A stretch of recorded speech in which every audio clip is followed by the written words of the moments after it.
The rebel base on Hoth was supposed to be a secret, buried beneath kilometers of ice on a planet so remote that even smugglers avoided it. Echo Base represented the Alliance's attempt to regroup after Yavin. But Master Chief knew that in war, there were no secrets. Only information the enemy hadn't acquired yet. 3 months had passed since the Death Star's destruction. 3 months in which Chief had systematically dismantled the comfortable assumptions the rebellion had operated under for years. He stood now in the converted ice cavern that served as the Tactical Operations Center, watching rebel officers struggle to implement the doctrines he'd introduced. No, he said, his voice cutting through the nervous chatter. He pointed at the holographic display showing their perimeter defense. Your sensor network has a 15-kilometer gap in the southern approach. An AT-AT Walker column could march through there and you'd never know until they were on top of you. General Riken, now the base commander, looked at the display with concern. We have limited resources, Chief. We can't cover every approach. Then don't spread thin. Concentrate your sensors on the most likely attack vectors and mine the rest. Chief zoomed in on the southern ice plains. Here, and here. Anti-vehicle mines with remote detonation. Even if they find them, disabling the field will delay them long enough for your sensors to detect the intrusion. Major Derlin, the Chief of Security, nodded slowly. That actually makes sense. We've been thinking about defense as a static barrier. You're thinking of it as a detection and delay system. Defense is about buying time, Chief explained. Time to evacuate, time to mount a counterattack, time to make the enemy pay for every meter they advance. You can't stop an Imperial assault force. But you can make victory so costly, they question whether it was worth the effort. Cortana's avatar materialized beside the holotable, her appearance now familiar enough that most rebels no longer startled at her sudden manifestations. Speaking of Imperial assault forces, I've been monitoring their communications. They're getting smarter about encryption, but not smart enough. There's increased traffic in the Anowat sector, Star Destroyer movements, probe droid deployments. They're searching. For us? Riken asked. For something, Cortana confirmed. The search pattern is systematic, methodical. Thousands of probe droids scattered across uninhabited systems. It's only a matter of time before one of them finds Hoth. Chief had expected this. The Empire's resources were vast, and after Yavin, they'd committed to finding and destroying the rebel leadership. How long? Weeks.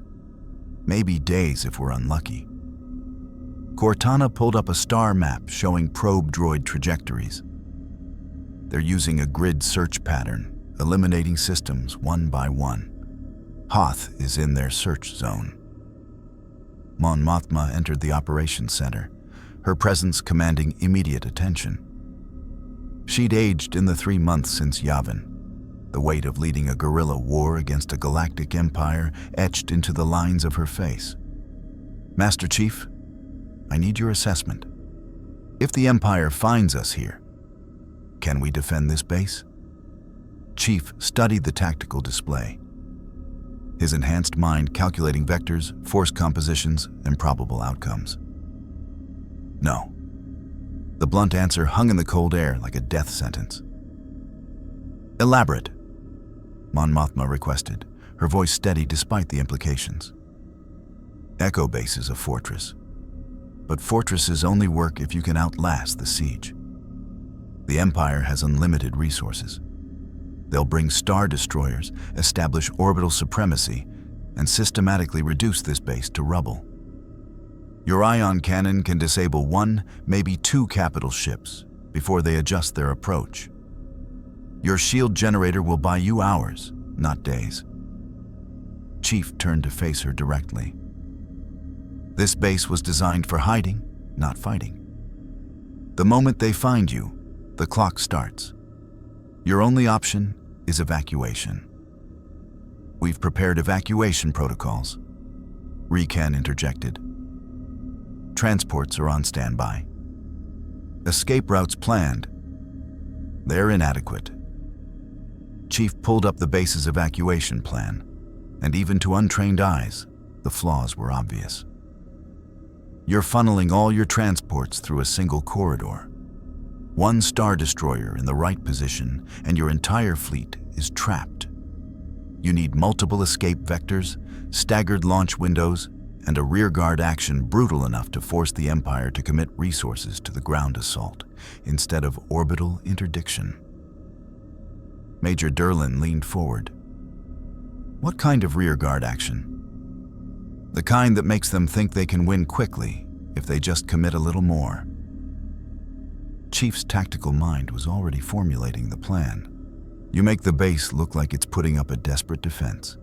Trenches, gun emplacements, infantry positions, all positioned to slow down their ground forces while looking vulnerable enough to encourage them to keep pushing instead of just glassing the base from orbit.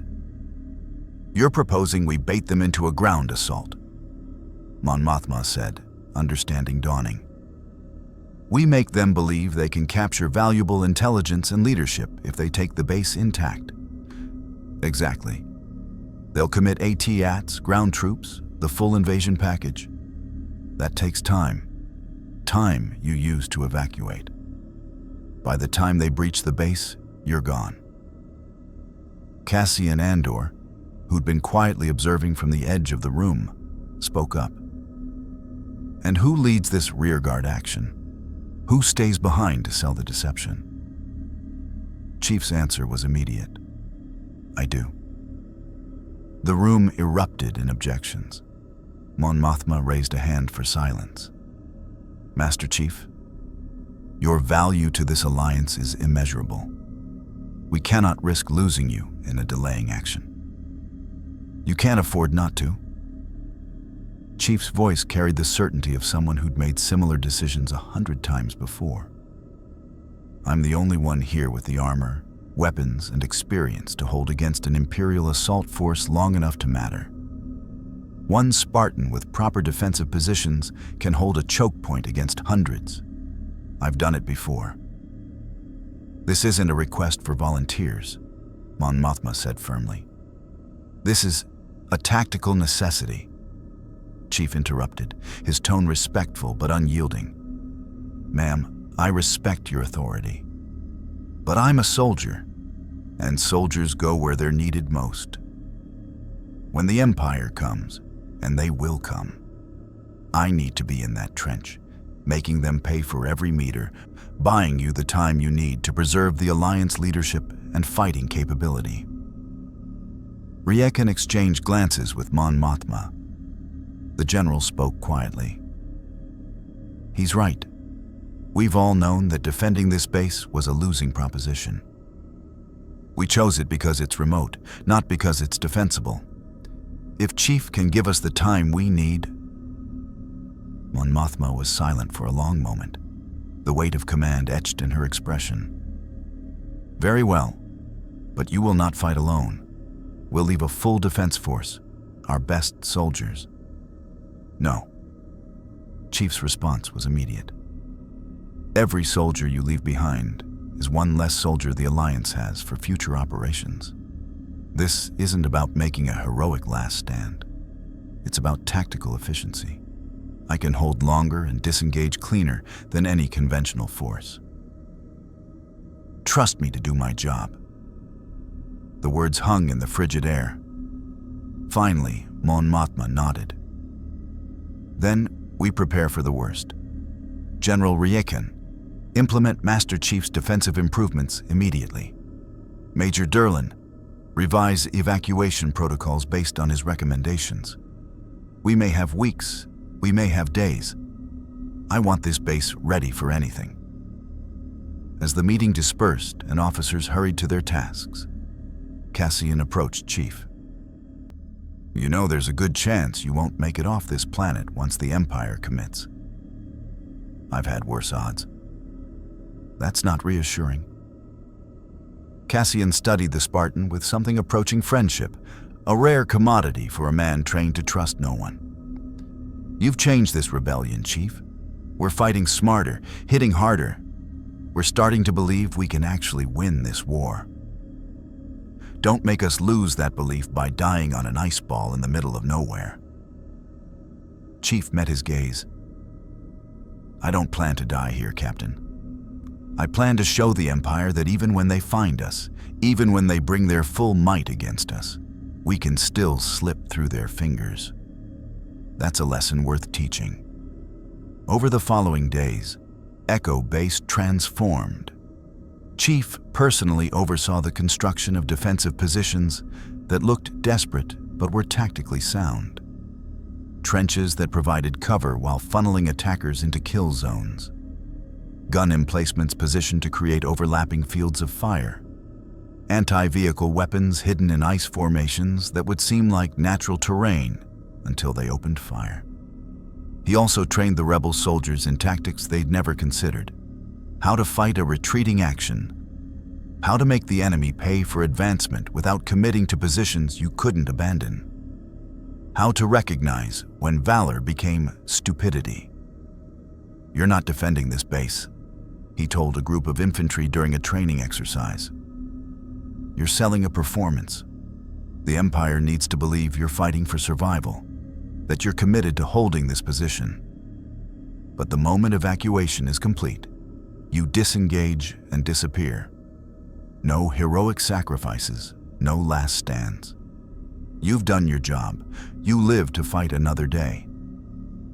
It was a philosophy the rebellion had rarely practiced. Too often, they'd sacrificed personnel in futile defenses born of desperation rather than strategy. Chief was teaching them something revolutionary. That retreat wasn't defeat if it preserved your ability to fight again. Cortana spent her time infiltrating Imperial communications networks, tracking the probe droid search pattern as it methodically eliminated system after system. "They're 3 sectors away," she reported one morning. "At current pace, a probe will reach the Hoth system in approximately 10 days. Chief nodded, checking his equipment. His Mjolnir armor had been maintained meticulously, his weapons cleaned and ready. He'd acquired additional ammunition through rebel supply lines, not UNSC standard, but compatible enough. Most importantly, he'd studied every meter of terrain around Echo Base, identifying firing positions, fallback routes, and extraction points. On the 8th day, Cortana's voice cut through the base's routine operations with urgent clarity. "Chief, we have a problem. A probe droid just entered the Hoth system. It's scanning the planet now." The calm before the storm shattered like ice under pressure. "Sound the alarm," Chief ordered. "Begin evacuation protocol. This is not a drill." Throughout Echo Base, klaxons wailed. Rebel personnel rushed to their assigned positions with the efficiency of people who drilled for exactly this scenario. Transports began powering up. The ion cannon crew moved to their stations. The shield generator hummed to life. Chief stood in the command center, watching the tactical display as the probe droid signal suddenly terminated, destroyed by a patrol that had found it too late to prevent transmission. "The Empire knows we're here," Riken said grimly. "They'll be here within hours." "Then we make those hours count." Chief turned to the general. "Stick to the plan. Evacuate leadership and essential personnel first. Combat transports last. I'll be in Trench 1 when they arrive." Mon Mothma appeared, already dressed for evacuation. "Master Chief, the Alliance owes you a debt we can never repay." "Win the war," Chief replied simply. "That's payment enough." He left the command center and made his way through ice corridors, bustling with controlled chaos. Rebels moved with purpose, executing evacuation procedures while maintaining the appearance of defensive preparations. It was the performance Chief had choreographed, organized desperation. When he reached Trench 1, the main defensive line facing the most likely Imperial approach, he found it exactly as he designed. A killing field disguised as a defensive position. He checked his rifle, his magnum, his remaining grenades. Behind him, the massive shield generator thrummed with power, protecting the base from orbital bombardment. Cortana appeared on his HUD. Star destroyers just reverted from hyperspace. 5 of them. AT-AT walkers are being deployed to the surface. AT-STs in support. Stormtrooper companies in assault transports. Chief, this is a full invasion force. Good, Chief replied, settling into his position. The bigger the commitment, the longer it takes to organize. How long until first contact? Walkers will reach weapons range in approximately 40 minutes at their current pace. Chief watched the horizon, where ice plains met the gray sky. Somewhere beyond that frozen expanse, the Imperial war machine was assembling to crush what it thought was a desperate rebel base. They expected frightened guerrillas making a last stand. They were about to encounter a Spartan. The AT-AT walkers appeared on the horizon like mechanical gods of war, their 4 legs carrying them across the ice plains with inexorable purpose. Chief counted 6 of them in the lead formation, with a second wave of 4 following behind. AT-ST scout walkers flanked the column, their lighter frames moving with predatory grace. Behind them, troop transports darkened the sky. First wave consists of 6 AT-ATs, 12 AT-STs, and approximately 400 stormtroopers in support. Cortana reported, her analysis overlaying his HUD with tactical markers. Second wave is holding back. They're maintaining reserve forces. Textbook Imperial assault doctrine. Chief watched through his rifle's scope as the walkers advanced. The rebel defenders around him shifted nervously.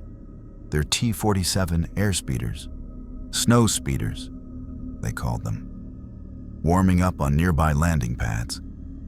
The speeder pilots had trained for weeks on the tow cable maneuver Chief had helped them develop, but training and execution were different things. All transports begin launch sequence. Riekon's voice crackled over the comm. First wave is clear for departure. Chief watched as the first rebel transport lifted from Echo Base, its engines straining against Hoth's gravity. The transport climbed toward orbit, where the ion cannon's massive blast had already disabled 1 star destroyer, creating a narrow escape corridor. 2 more transports followed, their paths scattered to avoid presenting a single target. Imperial walkers at 4 kilometers, Cortana announced. AT-AT maximum effective range is approximately 2 kilometers with their heavy cannons. Then we let them get comfortable. Chief adjusted his position, settling deeper into the trench. The rebel soldiers around him manned E-Web heavy repeating blasters, their faces hidden behind goggles and scarves against the bitter cold. They looked to him for reassurance, this armored warrior who'd become their standard bearer. Steady, Chief said calmly. Don't fire until they're in optimal range. We're not trying to destroy them. We're trying to make them commit. The walkers continued their advance with mechanical precision. At 3 kilometers, their head-mounted cannons adjusted, targeting solutions being calculated by their Imperial crew. At 2.5 kilometers, they opened fire. Green energy bolts screamed across the ice, massive plasma charges that struck the shield generator's protective dome with thunderous impacts. The shield held, energy dissipating across its surface in brilliant cascades of light. The base was protected, for now. Return fire, Chief ordered. Make it look desperate. The rebel gun emplacements opened up, their lighter weapons pinging harmlessly off the AT-AT's armor plating. It was exactly what Chief wanted. Ineffective resistance that would convince the Imperials this was a conventional defense. The walkers pressed forward. confident in their superiority. At 2 kilometers, Chief finally engaged. His MA-5D assault rifle wasn't designed for this range, but he wasn't aiming for kills. He targeted viewport glass on the nearest AT-AT, his rounds cracking the reinforced transparent steel without penetrating. The Walker's crew adjusted their heading slightly, now aware that something in the trenches had more bite than standard rebel weapons. "Rogue Squadron, you're cleared for attack run," came the call from the command center. The snow speeders launched from their hidden positions, skimming low across the ice to stay below the AT-AT's cannon targeting. Wedge Antilles led the formation, his voice calm over the tactical channel. "Remember, we go for the legs. Low pass, deploy cables, bring them down."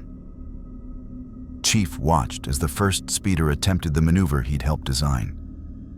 The pilot, a young rebel named Dak, brought his craft in dangerously close to an AT-AT's legs, his gunner deploying the harpoon and tow cable. The cable wrapped once, twice around the Walker's legs. "I got him." Dak's voice was triumphant. He pulled up sharply, the cable going taut. The AT-AT's left legs tangled. Its next step faltered. The massive Walker tipped, 30 meters of Imperial engineering losing its balance and crashing to the ice with ground-shaking force. The crew inside never had a chance. The impact crushed the command cabin like an aluminum can. "One down," someone shouted over the comm. But the celebration was premature.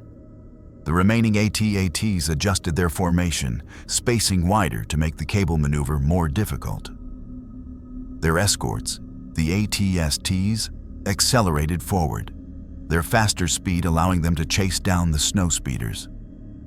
One speeder took a direct hit from an AT-ST's cannons and exploded in a fireball.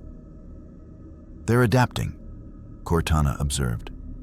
"The AT-STs are screening the Walkers." "Then we adjust." Chief switched to the squadron's frequency. "Rogue Squadron, break off AT-AT runs. Focus on the scouts. Remove the screen and we'll deal with the Walkers." It was a calculated gamble. The snow speeders were more maneuverable than the AT-STs, capable of outflying the heavier Walkers. Wedge immediately recognized the tactical logic. "You heard him. Engage the scouts." The aerial combat shifted, speeders now dogfighting with the AT-STs across the ice plains.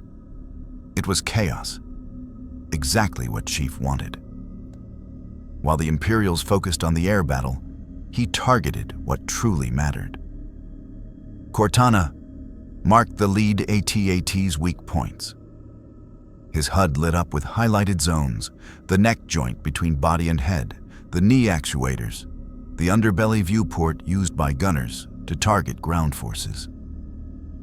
None were easy shots at this range, but Chief had made impossible shots before. He switched to his Magnum, the heavy sidearm more accurate at distance than his rifle. Steadying his breathing, compensating for wind and the target's movement, he aimed at the lead Walker's neck joint. The armor there was thinner, designed for articulation rather than protection. He fired 3 times in rapid succession. The first round sparked off armor. The second penetrated, punching through into the sensitive hydraulics beneath. The third followed the same path, severing a critical actuator. The AT-AT's head sagged, its main cannons dipping toward the ground. The Walker continued forward but blind, its crew struggling with compromised controls. It took 2 more steps before its damaged leg collapsed, bringing the entire Walker down in a grinding crash. 2 down, Chief said calmly. 4 to go. Around him, rebel soldiers stared in disbelief. One of them, a corporal named Trey, laughed with almost manic energy. "He just took down an AT-AT with a pistol. Did you see that?" "Focus," Chief ordered, but there was no harshness in his tone. Morale was a weapon too. And right now, the rebels were seeing their enemy as something less than invincible. Keep up covering fire. Make them think we're dug in for a prolonged defense. Another transport lifted from the base behind them, then another. The evacuation was proceeding smoothly, bought with time and tactical deception. But the Imperials weren't stupid. They'd realize soon enough that this defense was too organized, too competent to be a desperate last stand. "Chief, the Star Destroyer executor just arrived in system." Cortana's voice carried a note of concern that Chief had learned to pay attention to.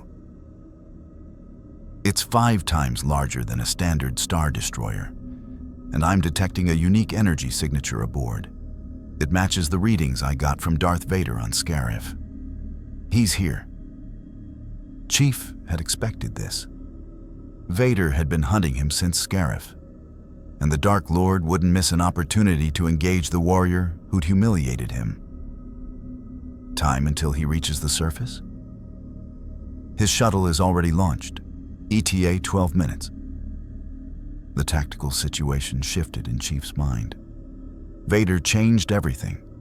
The Sith Lord could sense things normal commanders couldn't, could adapt to threats with preternatural awareness. Once he arrived, the deception would be over.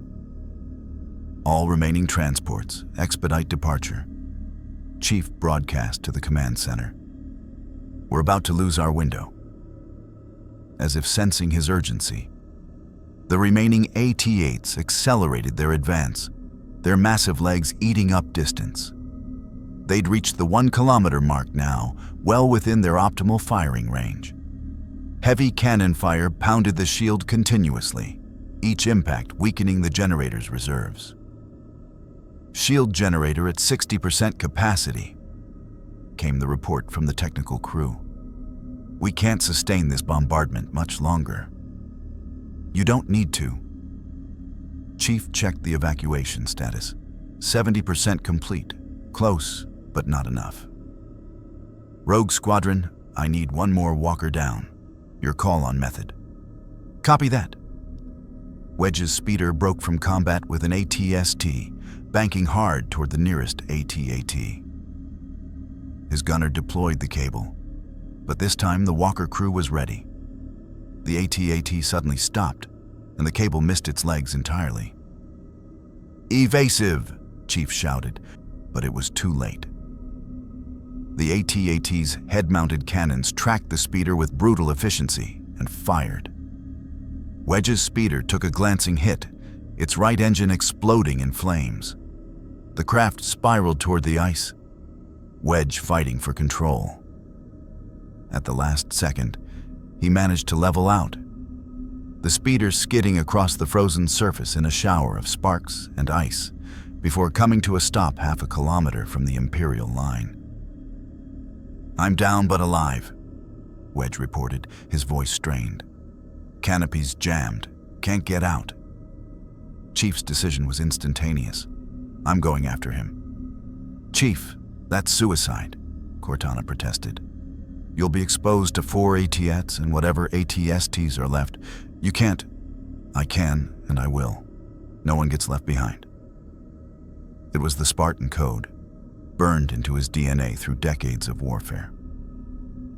A downed pilot in enemy territory wasn't acceptable collateral damage. It was a rescue mission. He vaulted out of the trench, his Mjolnir armor's servos propelling him across the ice at speeds no unaugmented human could match. Behind him, rebel soldiers provided covering fire, their weapons a futile gesture against the Imperial walkers, but buying him seconds. The AT-ATs immediately recognized him as a priority target. Every cannon that could bear on his position opened fire. Massive energy bolts cratered the ice around him, superheating frozen water into steam. One bolt caught his shields, dropping them to 40%. He juked left, then right, his enhanced reflexes reading the firing patterns, anticipating where the next shot would land. AT-ST scouts turned to intercept, their lighter weapons tracking his movement. Chief drew his magnum mid-sprint and fired without breaking stride. 3 shots, 3 separate ATSTs. He didn't aim for kills. He aimed for sensors and viewports, blinding the walkers and forcing them to slow down. He reached Wedge's downed speeder as plasma fire turned the ice around them into a boiling cauldron. The canopy was indeed jammed, twisted metal preventing it from opening. Chief grabbed the edge and pulled, his armor's enhanced strength tearing the canopy free with a shriek of protesting metal. "Come on!" he shouted over the din of battle. Wedge scrambled out, his flight suit scorched but intact. "Thanks for the pickup. Thank me when we're back in the trench." Chief scooped the pilot up in a fireman's carry and ran. The return trip was worse. The Imperials had adjusted their firing solutions. Lead times calculated for his speed. A cannon bolt struck directly ahead, the explosion throwing both of them through the air. Chief's shields failed completely, warning klaxons screaming in his helmet. He hit the ice hard enough to crack it, Wedge tumbling away. "Chief, shields are down." Cortana's voice was urgent. "You can't take another hit." He forced himself up, grabbed Wedge again, and continued running. His shield recharge cycle kicked in.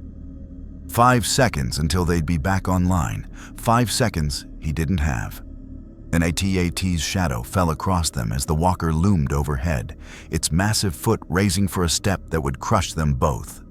Then, a brilliant blue beam lanced across the battlefield, striking the AT-AT's underbelly. The walker's armor held for a fraction of a second before the concentrated ion blast punched through, disabling every system. The walker collapsed mid-step, hitting the ice with enough force to trigger an earthquake. Chief looked back to see the ion cannon crew waving from their position. They'd fired at minimum elevation, risking structural damage to their own weapon to save him. He nodded in acknowledgement and continued running. He reached the trench and deposited Wedge among the cheering rebels. His shields had recharged to 30%. Not great, but survivable. The pilot clasped his shoulder. "That's twice you've saved my life, Chief. I'm starting to think you're my good luck charm. Save it for the after-action report." Chief checked his tactical display. 3 AT-ATs remaining, advancing on their position. The shield generator was at 40% and dropping. But the evacuation was at 90% completion, almost there. Then Cortana's voice cut through with the news he'd been dreading. "Chief, Vader's shuttle just landed. He's 200 meters behind the Imperial line. And Chief, he's coming straight for you." Through the smoke and chaos of battle, Master Chief saw him. A figure in black armor striding through the war zone as if explosions and blaster fire were mere inconveniences. Darth Vader had arrived, and the real battle was about to begin. Darth Vader moved through the battlefield with the inevitability of a storm. Stormtroopers parted before him, AT-STs adjusted their paths to avoid his trajectory, and even the massive AT-8s seemed to hesitate in their bombardment. He was a void in the Force, a nexus of dark power that Chief could feel even without any connection to that mystical energy. A pressure against his mind, a wrongness in the air itself. "Chief, his biosigns are off the charts," Cortana reported, her analytical voice barely masking concern. "That energy signature I detected, it's intensifying. Whatever he's doing, it's building towards something." Chief checked his weapons. His rifle had half a magazine remaining. His magnum had 8 rounds, 2 fragmentation grenades. Against a conventional enemy, it would be adequate. Against Vader, it felt like bringing a knife to a tank battle. "All personnel, fall back to secondary positions," Chief ordered over the comm. "Evacuation is priority 1. I'll handle Vader." "Chief, you can't fight him alone." Recon's voice protested from the command center. "We've seen what he can do, which is why I need everyone else clear. Get the last transports out. That's an order." He didn't wait for acknowledgement. Vaulting over the trench's edge, Chief moved to intercept Vader before the Sith Lord reached the main defensive line. Behind him, rebel soldiers reluctantly began falling back, their discipline holding despite the instinct to support their champion. The ice plain between Chief and Vader stretched for 100 meters, a killing field where neither cover nor concealment existed. Chief walked forward with measured steps, his rifle held at ready position. Vader continued his advance, his red lightsaber igniting with that distinctive snap hiss, the crimson blade a wound against the white landscape. They stopped 10 meters apart. "You are the anomaly." Vader's voice resonated through his vocabulator, each word layered with dark promise. "The warrior in green armor who stole from Scarif, who destroyed the Death Star, who has taught these rebels to fight with discipline they should not possess." The Dark Lord's head tilted slightly. "I have searched for you across this galaxy. Now, you will answer for your crimes against the Empire." Chief said nothing. Words were tactics, and right now silence served him better than bravado. "You do not feel the Force," Vader continued, circling slowly. "You are empty of it, a void where life should resonate. Yet you are not a droid. What are you? A soldier." Chief tracked Vader's movement, his finger resting near his rifle's trigger, doing what soldiers do, stopping tyrants. Tyrants. Vader's respirator wheezed something that might have been amusement. "The Empire brings order to chaos. The Emperor's vision will unite the galaxy under a single, perfected rule. You are an obstacle to that perfection. Obstacles are removed." The Force lashed out without warning. Chief felt himself lifted, that invisible grip seizing his armor and squeezing. His shields flared, but provided no protection against this metaphysical assault. He was hurled backward, his armored body carving a trench through the ice before slamming into a snowbank with bone-jarring force. Warning indicators flashed across his HUD. Shield integrity, 70%. The impact would have killed a normal human. For a Spartan, it was merely painful. Chief rolled as Vader's lightsaber came down, the blade hissing through the ice where his head had been a moment before. He fired his rifle point blank, a full auto burst aimed at Vader's chest. The Dark Lord deflected every round with casual ease, his lightsaber moving faster than human reflexes should allow, sending bullets ricocheting into the ice. "Predictable," Vader intoned. But Chief had been fighting for 3 decades. Predictable was sometimes the setup for adaptation. As Vader focused on the rifle fire, Chief's boot lashed out, enhanced strength driving a kick into the Sith Lord's knee. The impact connected, barely. Vader staggered back half a step, more from surprise than damage. It was the opening Chief needed. He dropped his rifle and drew his combat knife, a monomolecular blade from his original loadout. The weapon was designed to pierce Covenant armor. He drove it toward Vader's neck joint, aiming for the gap between helmet and chest plate. Vader's gauntleted hand caught his wrist mid-strike. The grip was crushing, mechanical strength augmented by the Force. Chief felt his armor's servo motors strain against the pressure. "Impressive," Vader said, and there was genuine interest in his voice now. "You fight without fear, without hesitation, like a machine but with a warrior's instinct." The lightsaber rose for a killing stroke. "You would have made an excellent Inquisitor." Chief's left hand had been moving during Vader's speech. It found the fragmentation grenade on his belt, pulled the pin and released the trigger. "I work alone." He activated his armor's thruster pack, a recent addition Rebel engineers had installed using salvaged Imperial technology. The burst of propulsion threw him backward, breaking Vader's grip and putting 5 meters between them. The grenade detonated at Vader's feet.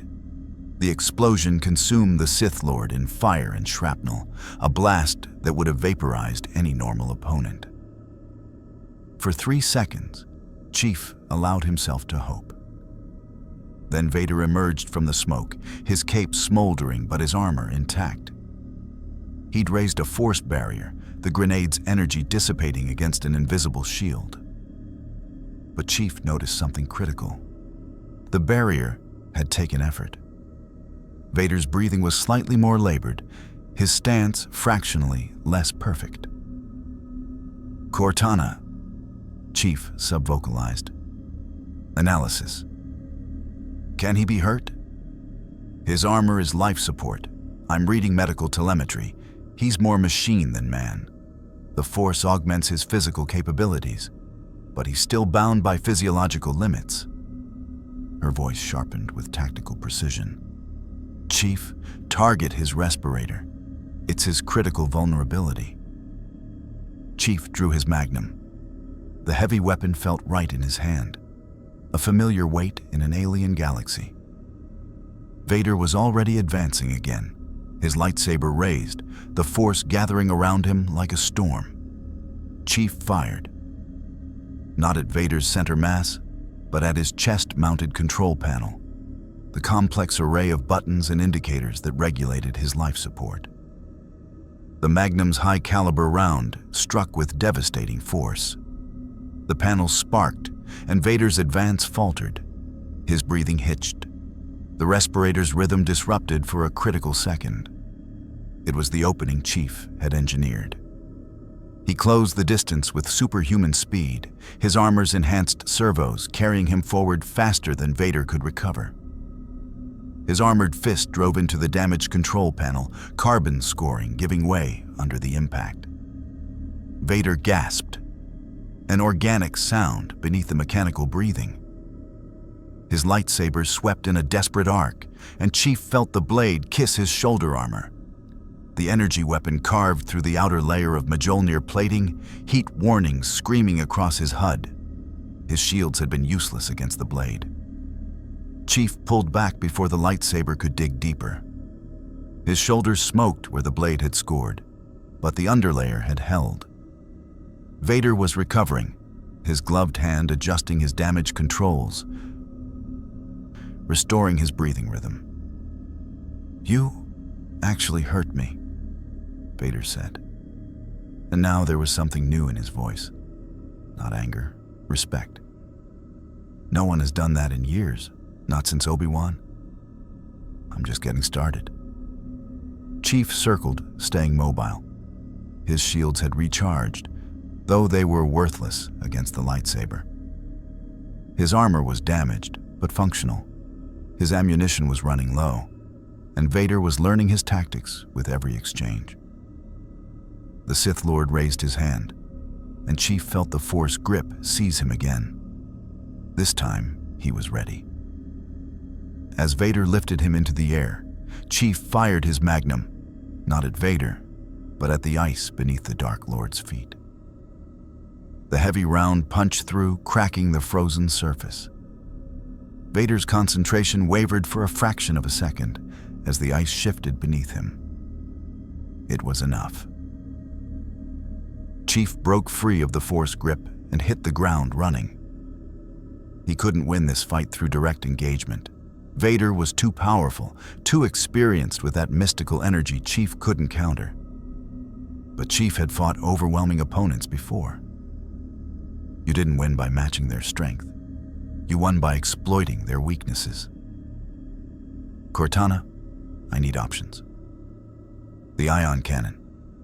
It's designed to disable starships, but it could disrupt his cybernetics. If we could lure him into the firing path." "Too risky. Too many variables." Chief's tactical mind raced through possibilities. What about electromagnetic interference? Can we disrupt the Force? The Force isn't electromagnetic energy, Chief. It's something else, something I can't quantify with our technology. Cortana paused. But his armor? That's definitely technology. Advanced life support, cybernetic interfaces, power regulators. I might be able to hack it if I could get close enough. How close? Physical contact. I'd need to interface directly with his systems. Chief considered the impossibility of what she was suggesting. Getting close enough to Vader to allow Cortana to hack his armor while avoiding the lightsaber that had already proven capable of cutting through Mjolnir plating. It was insane. It was also the only viable option. Do it. He charged Vader head-on, abandoning any pretense of caution. The Sith Lord's lightsaber came up, expecting another attack. Instead, Chief activated his armor's grapple system, another recent addition designed for boarding actions. The magnetic clamp fired, attaching to Vader's chest plate. Chief retracted the cable, pulling himself directly into lightsaber range. Vader's blade swept toward him, and Chief caught it. Not with his hands, but with the damaged section of his shoulder armor. The lightsaber bit deep, melting through the remaining layers, scorching the undersuit beneath. Pain lanced through his shoulder, but his hand found Vader's chest plate. Now, Cortana, the AI transmitted through Chief's gauntlet, finding the wireless interfaces in Vader's armor. For a precious second, she infiltrated systems that hadn't been designed to resist 26th century AI intrusion protocols. I'm in. Disrupting his respiratory controls, Vader's breathing suddenly accelerated, his chest heaving as his armor's settings went haywire. The Sith Lord staggered, his force grip weakening. The lightsaber fell away from Chief's shoulder as Vader focused everything on just breathing, on overriding Cortana's interference through sheer will. Chief used those precious seconds.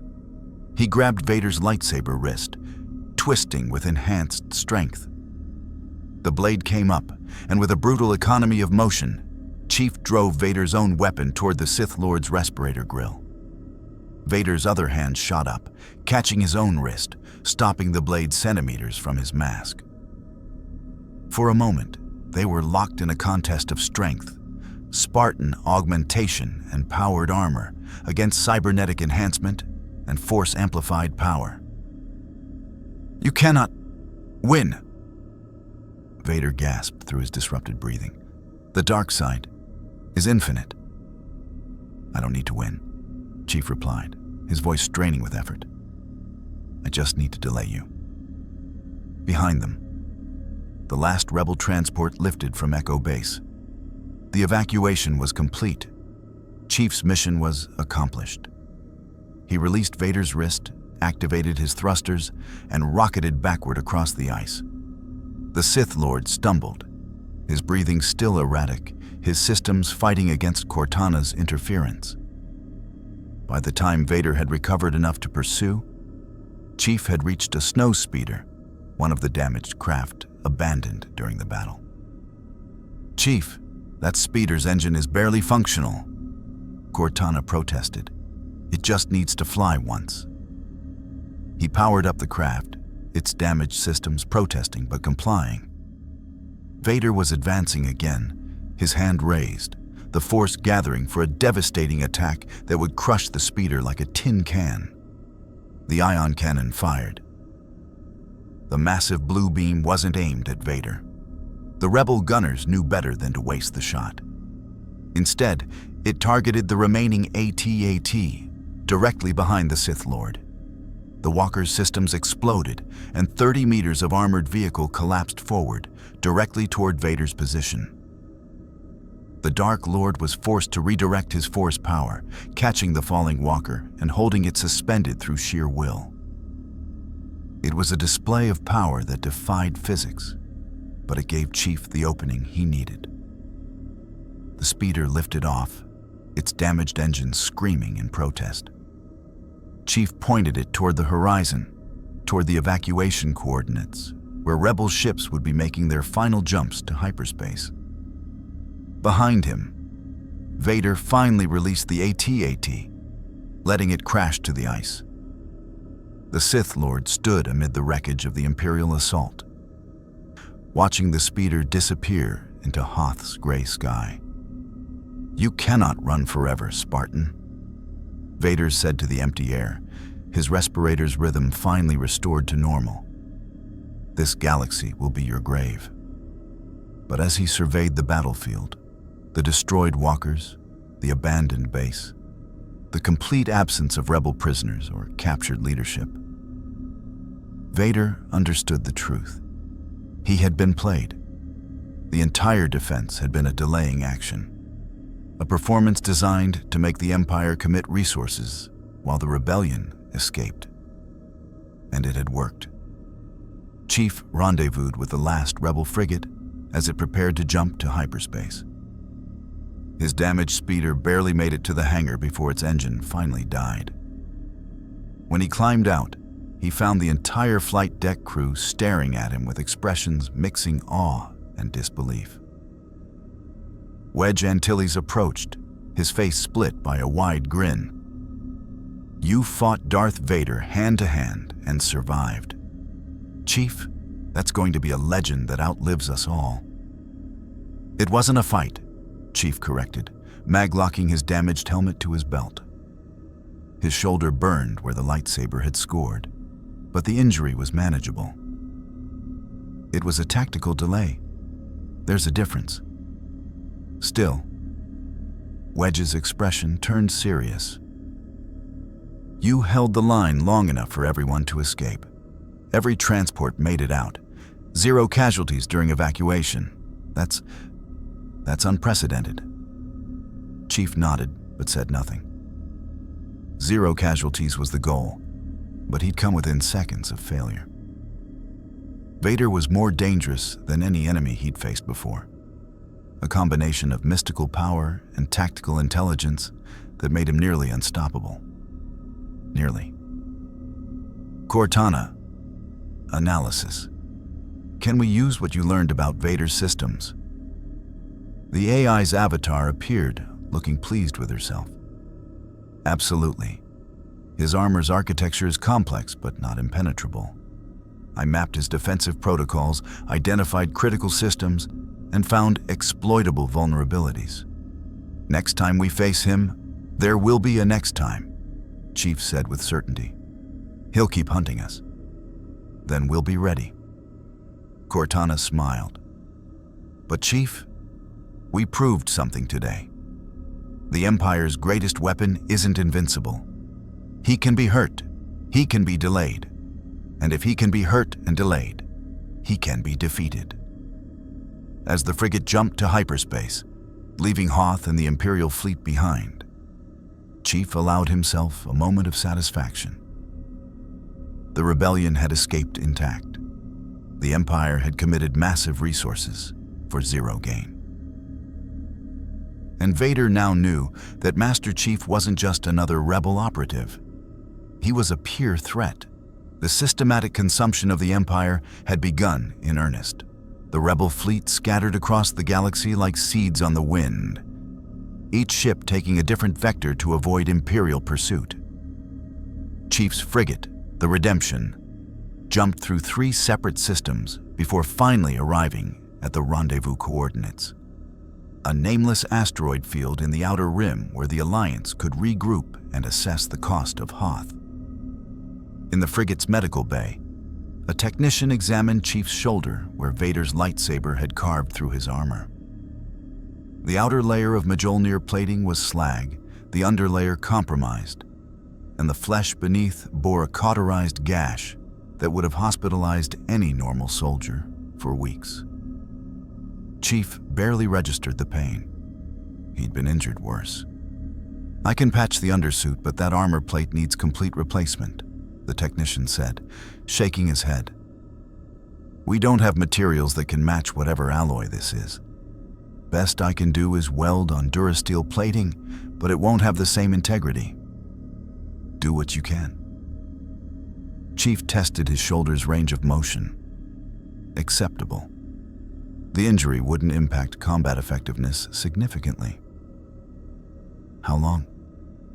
6 hours for a field repair. Maybe a day for something that won't fall apart in the next firefight. You have 3 hours. The technician recognized the tone of someone who didn't negotiate. I'll do my best. Chief left the medical bay and made his way through corridors packed with exhausted rebels. The evacuation had been successful, but success didn't erase the reality. They'd lost their primary base, scattered their forces, and barely escaped annihilation.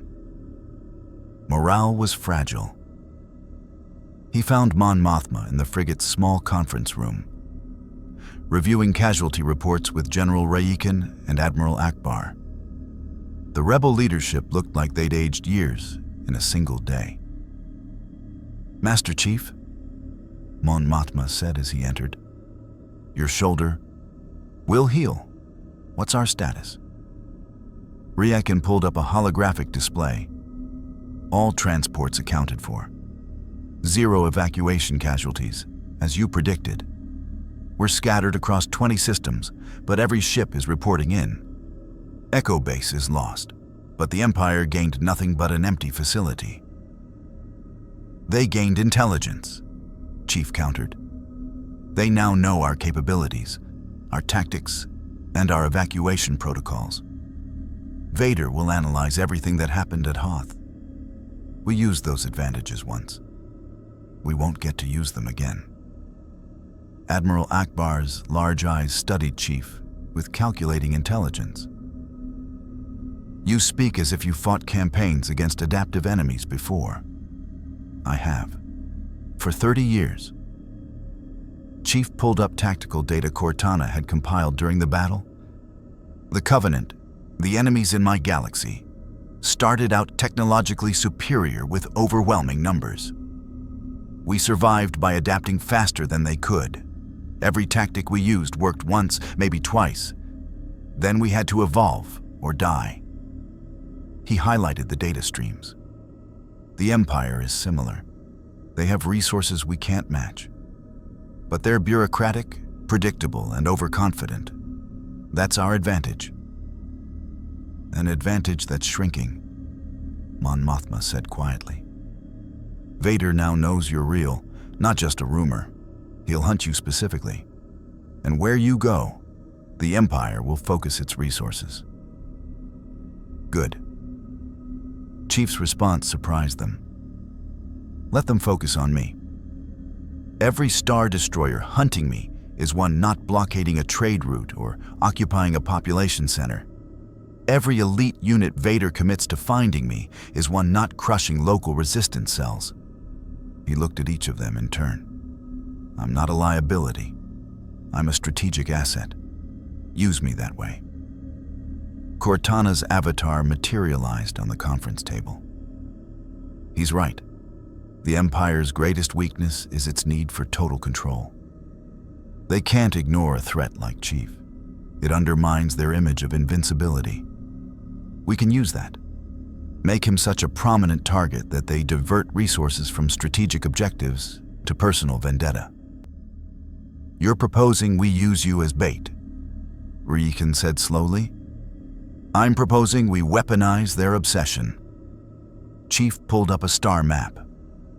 There's a pattern to Imperial operations. Supply lines, communication hubs, garrison rotations. They're predictable because they're efficient. We've been hitting targets of opportunity. It's time to start hitting targets of necessity. Admiral Akbar leaned forward, his tactical mind engaging. You want to target Imperial infrastructure, not just raids, but systematic disruption. Exactly. The Empire rules through fear and logistics. Remove the logistics, and fear isn't enough. Chief highlighted several systems. These are critical supply nodes. Destroy them, and Imperial fleets can't maintain operational tempo. Their Star Destroyers need fuel, ammunition, spare parts. Cut the supply lines, and those ships become expensive paperweights. Those targets are heavily defended, Mon Mothma observed.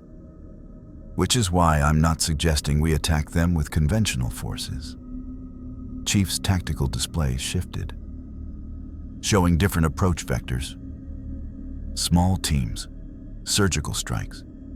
Get in, destroy the target, get out before they can respond. Maximum damage, minimal exposure. Special operations, Recon said, understanding dawning. You want to create dedicated infiltration teams. Not create, train. Chief gestured to the frigate's corridors beyond. You have soldiers with potential. People like Cassian Andor, like your commando teams. They're brave and dedicated, but they're not trained for deep penetration operations. I can change that. Mon Mothma exchanged glances with her fellow leaders. You're proposing a fundamental shift in how we conduct this war. I'm proposing we stop fighting their war and start fighting ours. Chief's voice carried the certainty of someone who'd turned desperate struggles into victories before. The Empire wants massive fleet engagements where their numerical superiority dominates. We give them shadows and ghosts instead. We make them afraid to turn their backs. We make every supply convoy question whether it'll reach its destination. We consume their empire piece by piece until there's nothing left. The conference room was silent for a long moment. Then Admiral Akbar's mouth curved into what might have been a smile. It's a trap for them. The Empire has Darth Vader, Chief said. You have me. Let's see which weapon is more effective. The decision was made. Over the following weeks, as the rebel fleet slowly regrouped and established new bases, Chief began the work of transforming the Alliance's special operations capabilities. He selected candidates carefully, soldiers who demonstrated initiative under fire, who could think tactically, who understood that survival was as important as completing the mission. Cassian Andor was his first choice, the intelligence officer's experience and pragmatism making him ideal. Wedge Antilles, despite being primarily a pilot, had shown adaptability that Chief valued. A dozen others followed. A Twi'lek infiltration specialist named Crix, a human demolitions expert called Bren, a Mon Calamari technician who could slice Imperial systems with almost Cortana-level skill. The training was brutal.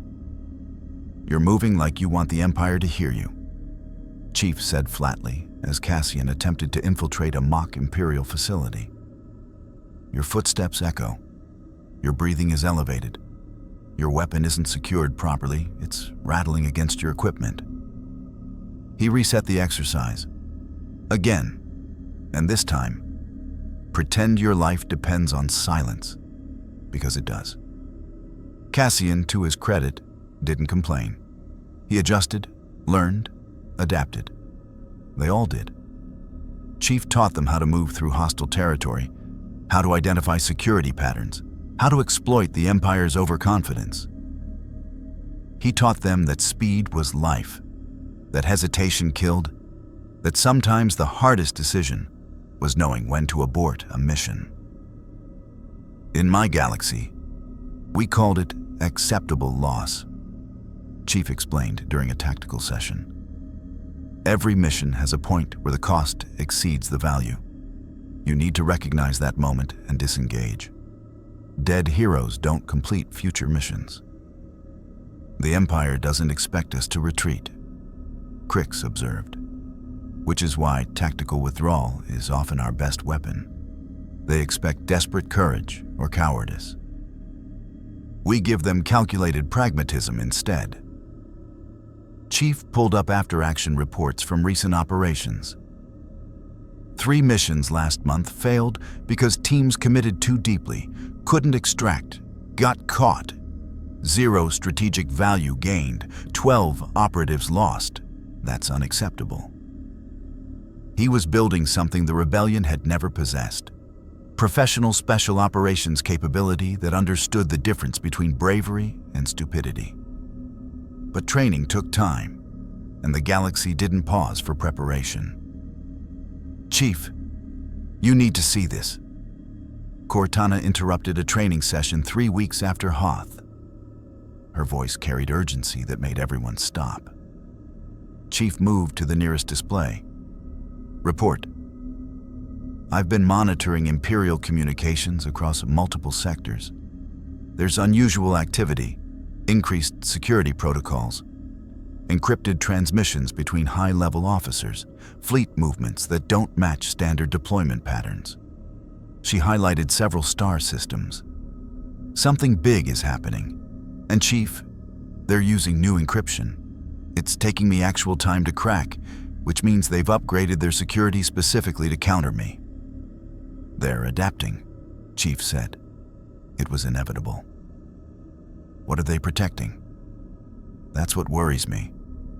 The encryption is centered around communications involving someone called the Executor. Not the ship, a person.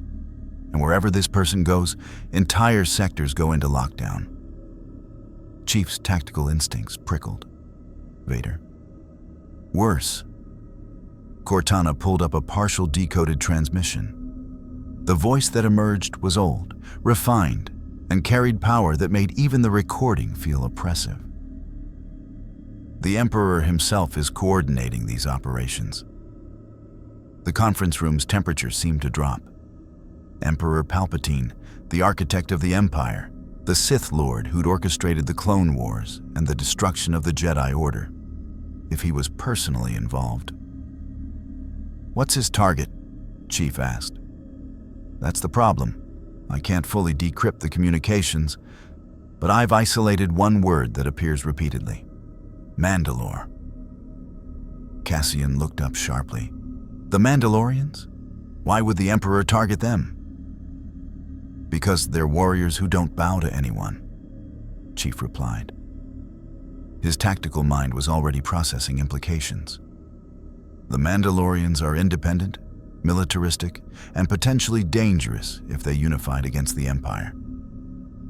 If Palpatine is moving against them, it's either to neutralize a future threat or to recruit them, Cortana finished. "Either way, it's bad for the Alliance. The Mandalorians have stayed neutral in the Galactic Civil War. If the Empire forces them to choose sides, and they choose wrong, or if the Empire destroys them," Chief interrupted, "we lose a potential ally and the Empire demonstrates that even warrior cultures can't resist them." He turned to Cassian. "What do we know about current Mandalorian leadership?" "Fragmented. They're not a unified people anymore. Scattered clans, different factions, some working as mercenaries, others trying to rebuild their culture. There's Death Watch, a radical faction. The Protectors, who are more moderate. And somewhere in there, rumors of a true leader. Someone with a legitimate claim to rule Mandalore." Cassian pulled up what little intelligence the rebellion had. "But they don't trust outsiders. Getting them to even talk to us would be difficult." "They'll talk to warriors," Chief said. "And right now, they need to know the Empire is coming for them." Mon Mothma appeared in the doorway. She'd been listening. "You're proposing we warn the Mandalorians? We have no alliance with them. They've ignored every overture we've made. Because we've been asking them to join a rebellion. I'm not asking them to join anything." Chief checked his armor. The field repairs had held, though the mismatched durasteel plating made him look like a patchwork warrior. "I'm going to warn them about a common enemy. What they do with that information is their choice. And if they choose to side with the Empire," Admiral Akbar asked, "then we'll know where we stand. But warriors respect other warriors. The Mandalorians value combat prowess and honor. I can work with that. Cortana's avatar crossed her arms. Chief, you're proposing to walk into Mandalorian space. Tell them the Empire is coming and hope they don't just shoot you for being an outsider wearing armor they might consider an insult to their culture? That's the basic plan, yes. I love how your plans always sound like suicide missions. She sighed. Fine. But we're bringing backup. Real backup, not just your stubborn Spartan determination. Chief considered. Cassian, Crix, Bren, small team. We go in quiet, make contact with Mandalorian leadership, deliver the warning. If we can establish dialogue, we do. If not, we extract. And if we encounter Imperial forces already there? Cassian asked. Chief's answer was simple. Then we teach the Mandalorians and the Empire something important. The enemy of their enemy is more dangerous than they imagined. The mission was set. A modified stealth ship, one of the few advanced craft the rebellion possessed, would take them to Mandalore. The objective wasn't conquest or recruitment. It was information sharing and, potentially, the beginning of an alliance that could change the balance of power in the Outer Rim. But as Chief prepared his equipment and briefed his team, Cortana pulled him aside privately. Chief, I've been analyzing the partial transmissions I intercepted. There's something else. A name that keeps appearing alongside Mandalore and the Emperor. She hesitated, which was unusual for an AI. Boba Fett. Chief had heard the name. The galaxy's most notorious bounty hunter. A Mandalorian warrior who worked for the highest bidder. He's involved? More than involved. The Emperor has personally contracted him for something on Mandalore. And Chief, one of the bounties in the Imperial database has your description. 500,000 credits. Dead or alive, but preferably alive for interrogation. Chief absorbed this information. So we might encounter professional opposition. Boba Fett isn't just professional opposition. He's the best at what he does. And what he does is hunt people like you. Then he'll learn the difference between hunting and being hunted. Chief checked his Magnum's ammunition. We leave in 2 hours. Make sure our stealth systems are optimal. If Fett is on Mandalore, I want to see him before he sees us. As his team assembled and the stealth ship prepared for departure, Chief stood at a viewport watching the stars. Somewhere out there, the Empire was moving against the Mandalorians. Somewhere out there, Boba Fett was hunting him. And somewhere out there, Darth Vader was undoubtedly planning their next confrontation. The galaxy was vast. The enemies were many. But Chief had faced impossible odds before. The consumption of the Empire continued, one battle at a time. The stealth ship Shadow's Hand dropped out of hyperspace at the edge of the Mandalore system with the silent grace of a predator. Chief stood in the cockpit beside the pilot, a former Imperial defector named Jeff, who'd proven his loyalty by stealing the ship he now flew, watching the planet grow from a speck to a sphere. Mandalore hung in space like a scar on the galaxy. Once a verdant world, the planet had been ravaged by centuries of war. Vast stretches of desert surrounded domed cities that housed what remained of the warrior culture. From orbit, you could see the atmospheric processors working to restore the planet. A slow healing that would take generations. Scanning for Imperial presence, Cortana reported, her processes integrated with the ship's sensor array. I'm reading. This is interesting. Multiple Imperial signatures, 3 Star Destroyers in high orbit, TIE fighter patrols, and what looks like a garrison force on the surface. But Chief, the Mandalorians are letting them land. This isn't an invasion. This is a negotiation. Chief's tactical assessment shifted immediately. If the Mandalorians were talking with the Empire, the situation was more complex than a simple warning mission. Can you intercept their communications? Already working on it. The Empire is using their upgraded encryption, but the Mandalorians are using their own protocols, older, clan-based systems that are actually harder to crack because they're so decentralized. Cortana's avatar flickered with concentration. Got it. Patching through now. The voice that emerged was filtered through a helmet, distinctly Mandalorian.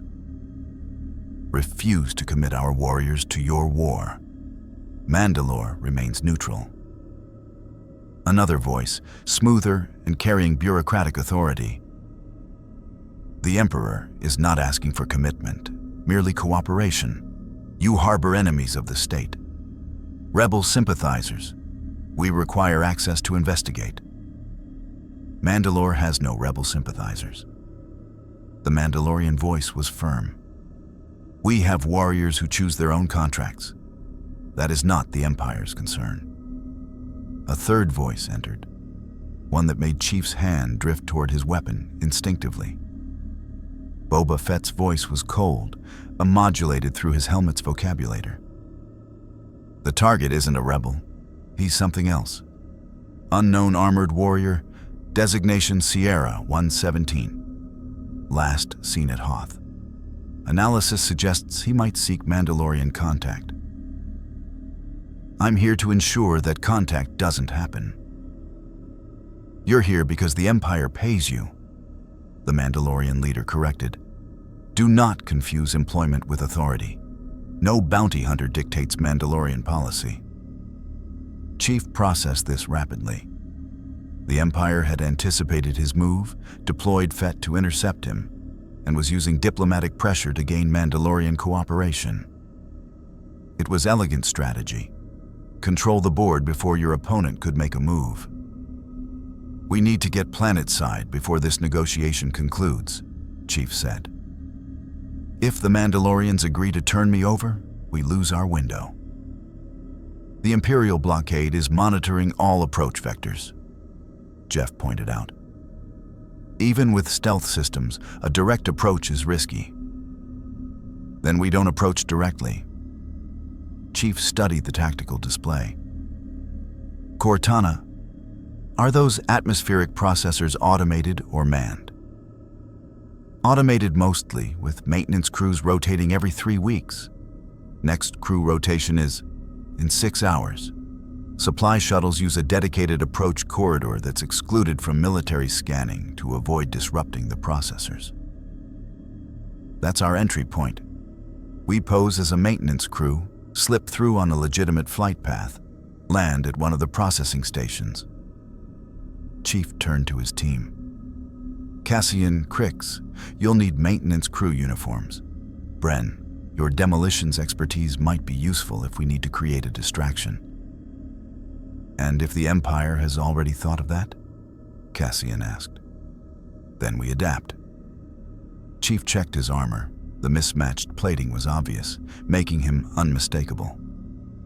I'll need to remove my armor. Go in wearing local clothing. Cortana's avatar appeared with an expression of alarm. Chief, your armor is your edge. Without shields, without enhanced strength, I'll still have my augmentations. And sometimes the best armor is being unrecognizable.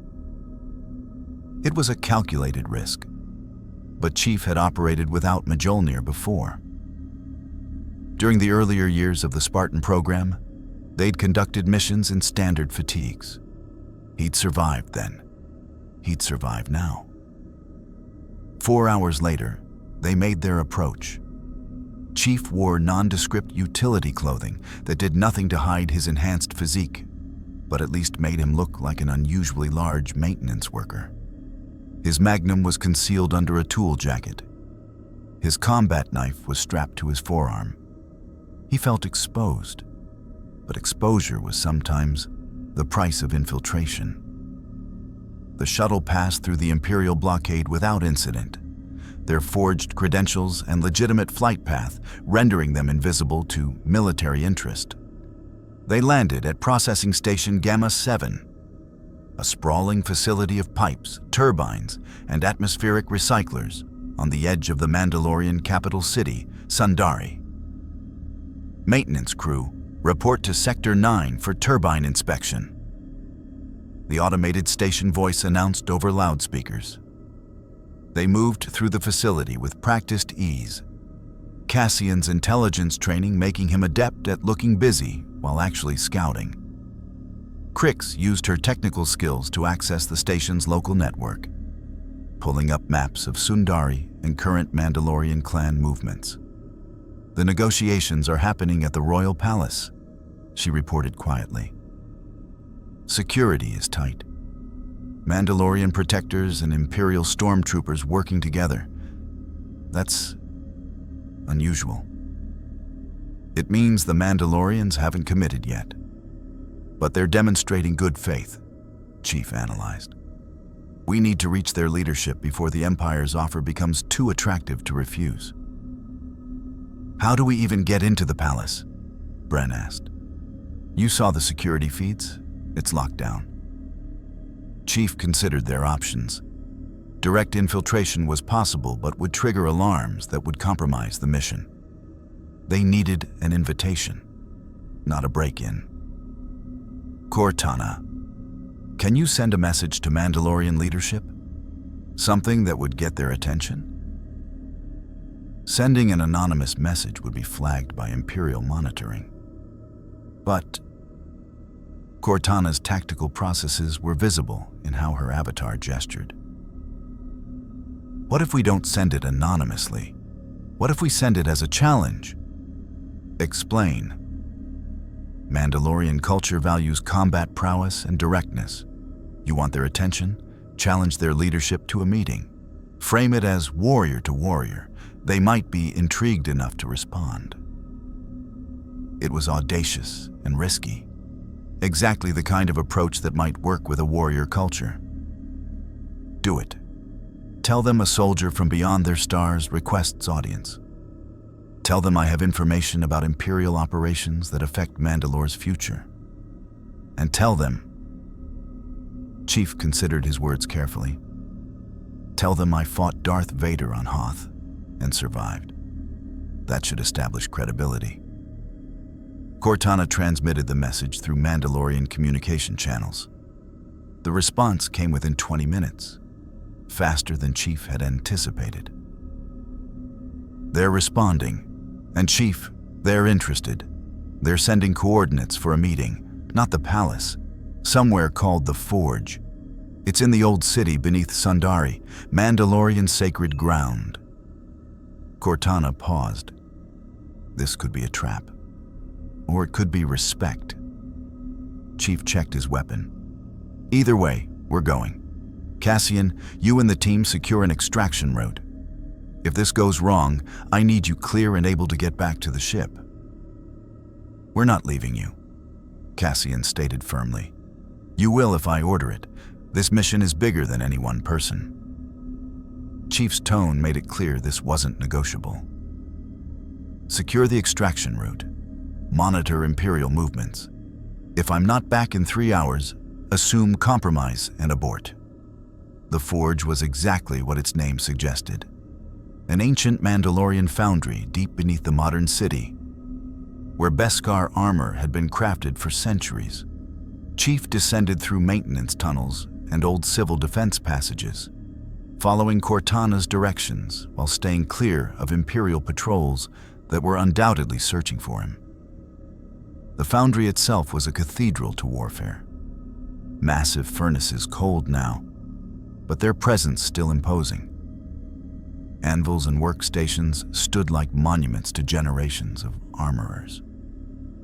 And waiting in the center, surrounded by a dozen Mandalorian warriors in full armor, stood a figure who radiated authority. She removed her helmet, revealing a woman in her 40s with hard eyes and scars that told stories of survival. I am Bo-Katan Kryze, leader of the Mandalorian resistance. You claim to have fought the Emperor's enforcer and lived. Prove it. Chief stepped into the light, and the Mandalorians' hands went to their weapons. Even without his armor, his augmented physique and the way he moved marked him as something beyond normal humanity. "I fought Darth Vader on Hoth 3 weeks ago," Chief said, his voice carrying in the ancient space. "I damaged his life support systems, disrupted his breathing, and held him long enough for the Rebel Alliance to complete their evacuation. He wields the Force and a lightsaber. I wielded tactics and technology. We fought to a draw." "Impossible," one of the Mandalorians scoffed. "Vader is dangerous, but not invincible," Chief interrupted. "Like any enemy, he has weaknesses. You exploit them, you survive. You don't, you die. That's not philosophy. That's combat reality." Bo-Katan studied him with calculating intensity. "You're the one the Empire calls Sierra 117. The armored warrior who destroyed their Death Star plans and taught the rebels to fight like professionals." She circled him slowly, assessing. "The bounty hunter Boba Fett is here hunting you. The Empire wants you dead or captured. And yet you walk into Mandalorian space, request an audience, and claim you have information we need." She stopped in front of him. "Either you're the bravest warrior I've met, or the most foolish. Which is it?" "Neither. I'm practical." Chief met her gaze without flinching. "The Empire is negotiating with you right now. They want access to Mandalorian space, cooperation in hunting rebel assets, and ultimately your warriors as conscripts or mercenaries. They'll promise autonomy while slowly strangling your independence. Within 5 years, Mandalore will be an Imperial province, and your culture will be extinct. You know this how? Because I've studied the Empire's pattern. Every independent system they negotiate with eventually becomes occupied territory. They're not here to cooperate. They're here to conquer with contracts instead of cannons. It's cheaper and looks better politically." Bo-Katan's expression didn't change, but Chief saw the slight tension in her shoulders. She knew he was right. "And what would you have us do? The Empire has Star Destroyers in orbit. We have warriors, but not a fleet. Direct confrontation would be suicide. I'm not asking you to fight them. I'm asking you not to help them. Don't give them access to Mandalorian space. Don't let them use your warriors against the rebellion. Maintain your neutrality. And when the Empire falls, and it will fall, Mandalore remains free." "When the Empire falls?" Another Mandalorian laughed bitterly. "You truly believe your rebellion can defeat an enemy that controls the galaxy?" "I've defeated worse." Chief's voice carried absolute certainty.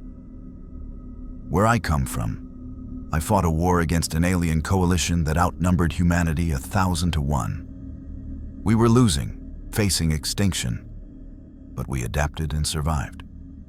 The Empire has the same weakness my enemies had. They're inflexible. They rely on overwhelming force and fear. Remove the fear, disrupt the force, and they collapse."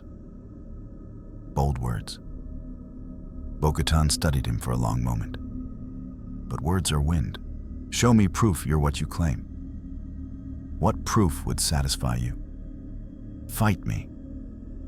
She drew a vibroblade, its edge humming with energy. "Mandalorians respect strength. You claim to be a warrior who fought Vader himself. Prove you're worth listening to." Chief assessed the situation.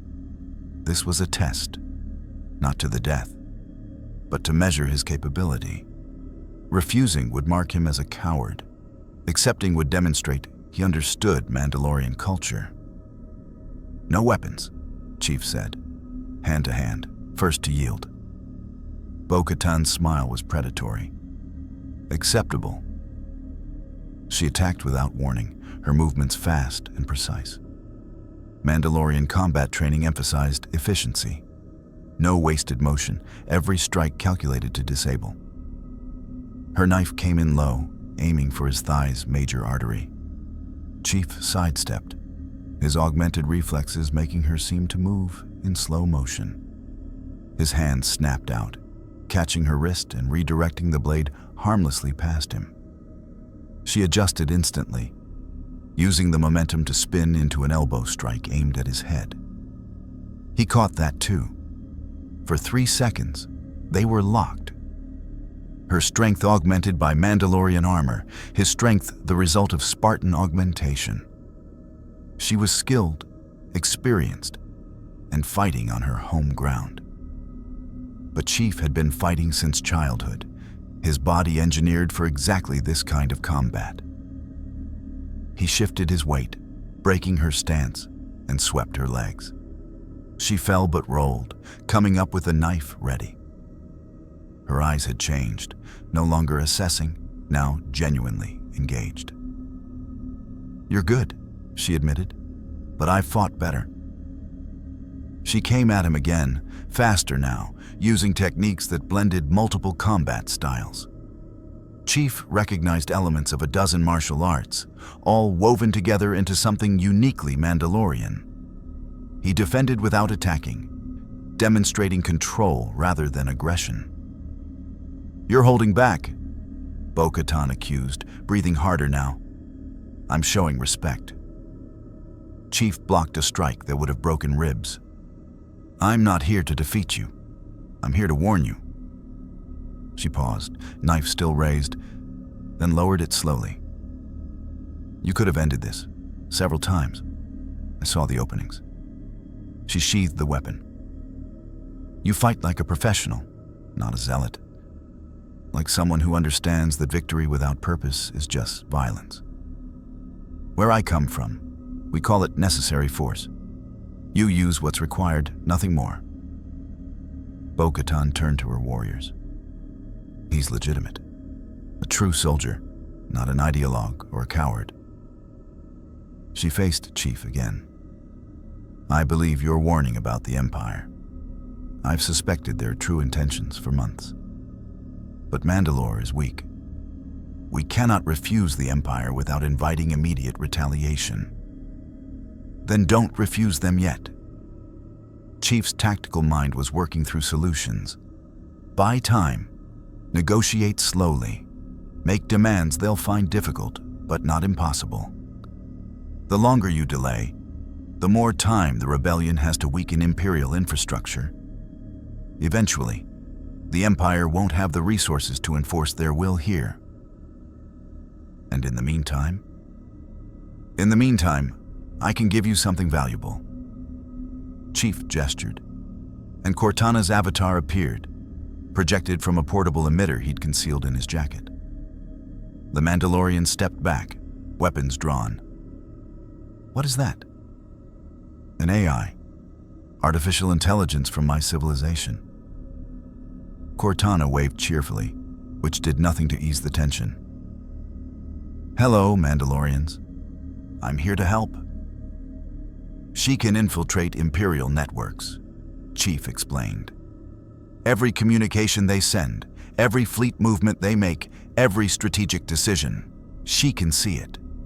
That intelligence shared with you makes Mandalore valuable to the rebellion while keeping you officially neutral. You're not fighting the Empire. You're just well-informed." Bo-Katan looked at Cortana with fascination and wariness. "An AI. We've heard stories of such things from the Clone Wars. They're dangerous. So are blasters if you don't know how to use them," Cortana replied. "I'm offering you information advantage. What you do with it is your choice." The Mandalorian leader considered for a long moment. "If we do this, if we provide intelligence support to the rebellion while maintaining public neutrality, the Empire will eventually discover the deception." "Yes," Chief confirmed. "But by then, you'll have had time to prepare, to rebuild your strength, to unite the clans. And when the Empire comes for you in anger rather than negotiation, you'll be ready. You ask us to trust you based on one conversation and a demonstration of combat skill. I ask you to trust your own judgment, Chief's voice was respectful but firm. "You already know the Empire can't be trusted. I'm just confirming what you've suspected. The question isn't whether I'm lying. It's whether you have the courage to act on the truth." Bo-Katan smiled. A real smile this time, not predatory, but genuine. "You understand Mandalorians better than most outsiders. Very well. We will proceed with the Empire's negotiations, but delay commitment. We will share intelligence with your rebellion through secure channels. And when the time comes for Mandalore to choose sides openly," she extended her hand, "we will remember the warrior who warned us in time." Chief clasped her forearm in the traditional Mandalorian greeting. "Then the alliance begins." "One more thing," Bo-Katan said as Chief prepared to leave. "Boba Fett is still hunting you. He's in Sundari now, tracking your approach vectors. He knows you're here." "I expected as much. He's the best at what he does. So am I." As Chief made his way back through the tunnels beneath Sundari, Cortana spoke quietly. "Chief, I'm detecting unusual activity in the processing station where we landed. Imperial stormtroopers have deployed there. They're searching for something. Us.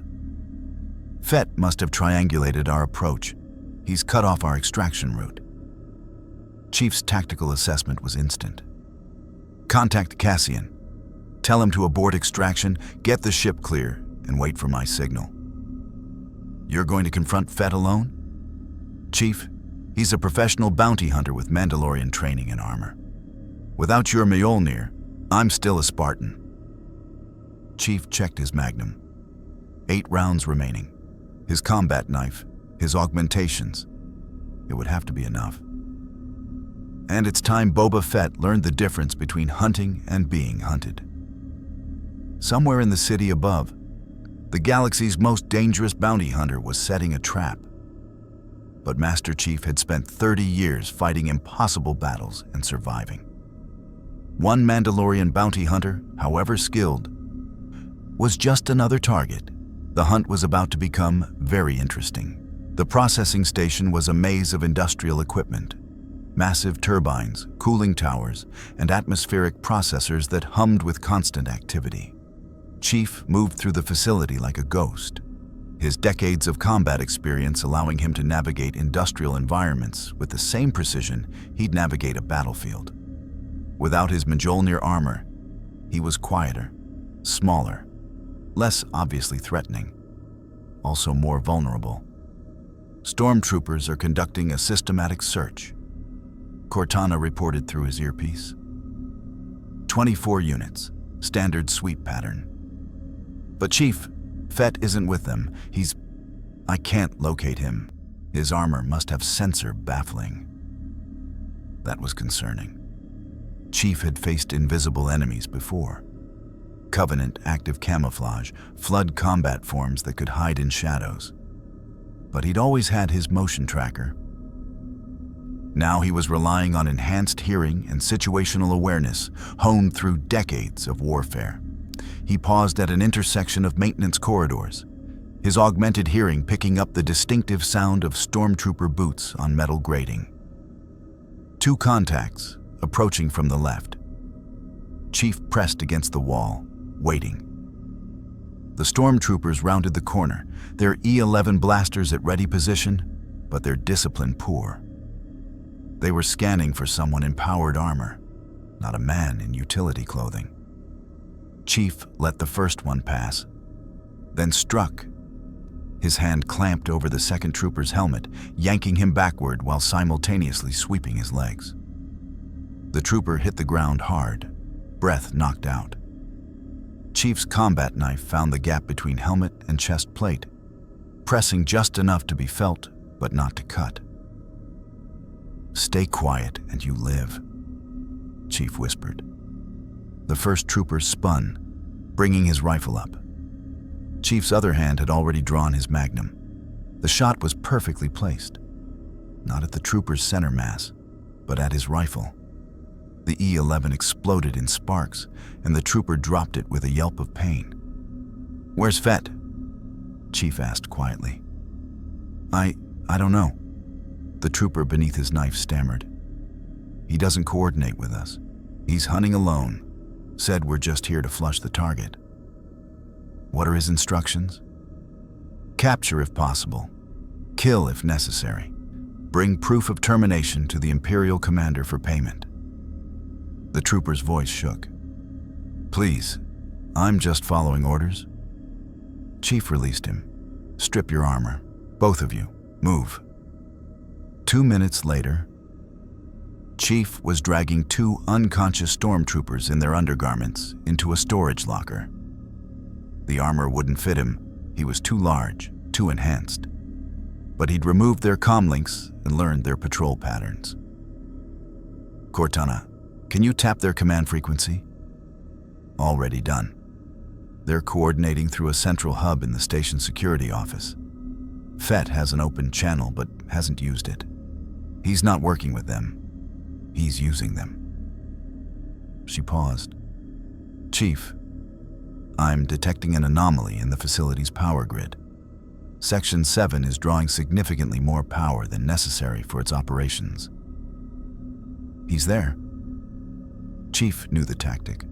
Find a high ground position with good sight lines, draw excessive power to run advanced sensor equipment, wait for the target to come to you. "What's in Section 7? Primary turbine control room. Elevated platform overlooking the main processing floor. Multiple access points, but all of them exposed." Cortana's tactical analysis was grim. "It's a perfect ambush position. He's daring you to come to him. Then let's not disappoint him." Chief moved through the facility with deliberate care, not hiding his approach, but not advertising it either. He wanted Fett to know he was coming, wanted the bounty hunter confident and comfortable in his prepared position. Overconfidence was a weapon you could turn against an enemy. Section 7's main processing floor was a cathedral of industrial machinery. Massive turbines spun with hypnotic precision, their vibrations making the entire structure hum. Catwalks and platforms created a 3-dimensional battlefield, and Chief immediately identified the tactical advantages and kill zones. The control room was exactly where Cortana had indicated, an elevated platform with reinforced windows overlooking the entire floor. Through those windows, Chief could see the distinctive silhouette of Mandalorian armor. Boba Fett stood motionless. His helmet's T-shaped visor pointed directly at Chief's position. Waiting. "He sees you," Cortana stated unnecessarily. "Good." Chief holstered his magnum and raised his hands, showing he was unarmed. A lie, but a useful one. He walked into the open, crossing the processing floor toward the control room's access ladder. Fett's voice crackled through external speakers. Brave or stupid, I haven't decided which. The bounty hunter's voice was cold, professional, carrying none of the emotion that clouded lesser hunters. "You know what I am. You know why I'm here. And you walk into my position voluntarily. Because fighting on your terms is predictable," Chief replied, stopping at the ladder's base. "You're in an elevated position with superior firepower, sensor advantage, and prepared defenses. You expect me to either try to flank you, which you've covered, or negotiate, which would be pointless. Then why are you here?" "Because I wanted to meet you. Professional to professional." Chief kept his hands visible. "You're Mandalorian. You understand warrior culture. I'm offering you a choice. I don't negotiate with targets. I'm not negotiating. I'm offering information." Chief's voice carried across the processing floor. "The Empire hired you to capture or kill me. Standard bounty. But they didn't tell you what I am, where I come from, or what I'm capable of. They just gave you a description and a credit amount. There was a pause. You're a soldier, enhanced by your physiology, trained to a level that suggests military investment far beyond standard special forces. Your armor, when you wear it, is technology I don't recognize. Your AI companion is centuries ahead of current galactic standards. Fett's analysis was precise. You're not from this galaxy. The Empire knows this and hasn't told anyone. That bothers me. Because it means they're lying to their contractors. Chief lowered his hands slowly. They're not hiring you to eliminate a threat. They're hiring you to capture alien technology they want to reverse engineer. You're not a bounty hunter to them. You're a retrieval service. Another pause. Longer this time. That's speculation. Cortana. Show him. The AI's avatar appeared on every display screen in the control room, projected through the facility's network. She pulled up Imperial communications, the classified orders regarding Chief's capture, the technical analysis requests, the scientific team standing by to dissect his armor and equipment. They want him alive, Cortana said flatly. Preferably with his armor intact. The bounty is secondary to the research value. And Fett? There's a clause in your contract. Section 12, subsection 4. The Empire retains rights to all recovered technology. You get paid. They get everything else. Fett was silent for a long moment. You're trying to turn me against my employer. I'm showing you who your employer really is. Chief took a step toward the ladder. The Empire uses people. They used the Mandalorians during the Clone Wars. They're trying to use Bo-Katan Kryze now. And they're using you to capture technology they'll use to create weapons that make you obsolete. Even if that's true, the contract remains. Does it? Chief climbed the first rung of the ladder. Mandalorian culture values honor above profit. The Empire is lying to you about the nature of this hunt. That breaks the contract's foundation. You're under no obligation to continue. And if I choose to continue anyway? Fett's hand drifted toward his weapon. Then we fight. You have a prepared position, better gear, and home field advantage. I have experience fighting opponents who are supposed to be invincible. One of us walks away, the other becomes a cautionary tale. Chief climbed another rung. Your choice, Fett. Be the Empire's tool, or be a Mandalorian who recognizes when he's been lied to. Chief reached the platform. Fett stood 3 meters away, his EE-3 carbine pointed at Chief's center mass. At this range, even Chief's augmented reflexes wouldn't dodge a shot. This was the moment, the decision point where tactics gave way to pure chance. You're right about one thing, Fett said finally. The Empire did lie. The contract specifics were vague, the technical clauses buried in legal language. That's poor form. He lowered his rifle slightly. But that doesn't make you an ally. It just makes you temporarily more interesting than the credits. I don't need an ally. I need you to walk away. Not my style. But Fett tilted his helmet, considering. Combat without understanding the opponent is inefficient. You've demonstrated capabilities that warrant study. I'm going to make you an offer. You won't like it, but it's better than our alternative outcomes. I'm listening. We fight. No weapons, no armor advantages. Hand to hand, like your match with Bo-Katan. You win, I walk away, and the contract is void. My reputation will survive one impossible target. I win, you come with me peacefully. Either way, we both learn something valuable. Chief assessed the offer. Fett was testing him, but also showing respect, something the bounty hunter apparently didn't extend often. And if the Empire doesn't accept your withdrawal from the contract, that's my problem, not yours.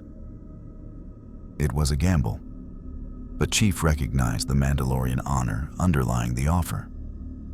Fett could have simply fired, used his jetpack and superior positioning to maintain advantage. Instead, he was offering single combat. That meant something. Agreed. Chief removed his jacket, revealing the combat knife sheathed on his forearm. He placed it on the ground, along with his magnum, hand to hand, first to yield or lose consciousness. Fett removed his jetpack, set aside his carbine, and unholstered his blaster pistols. Mandalorians don't yield. Then let's see if you lose consciousness. They circled each other in the confined space of the control room. Fett moved with the controlled precision of someone who'd fought in hundreds of combat scenarios.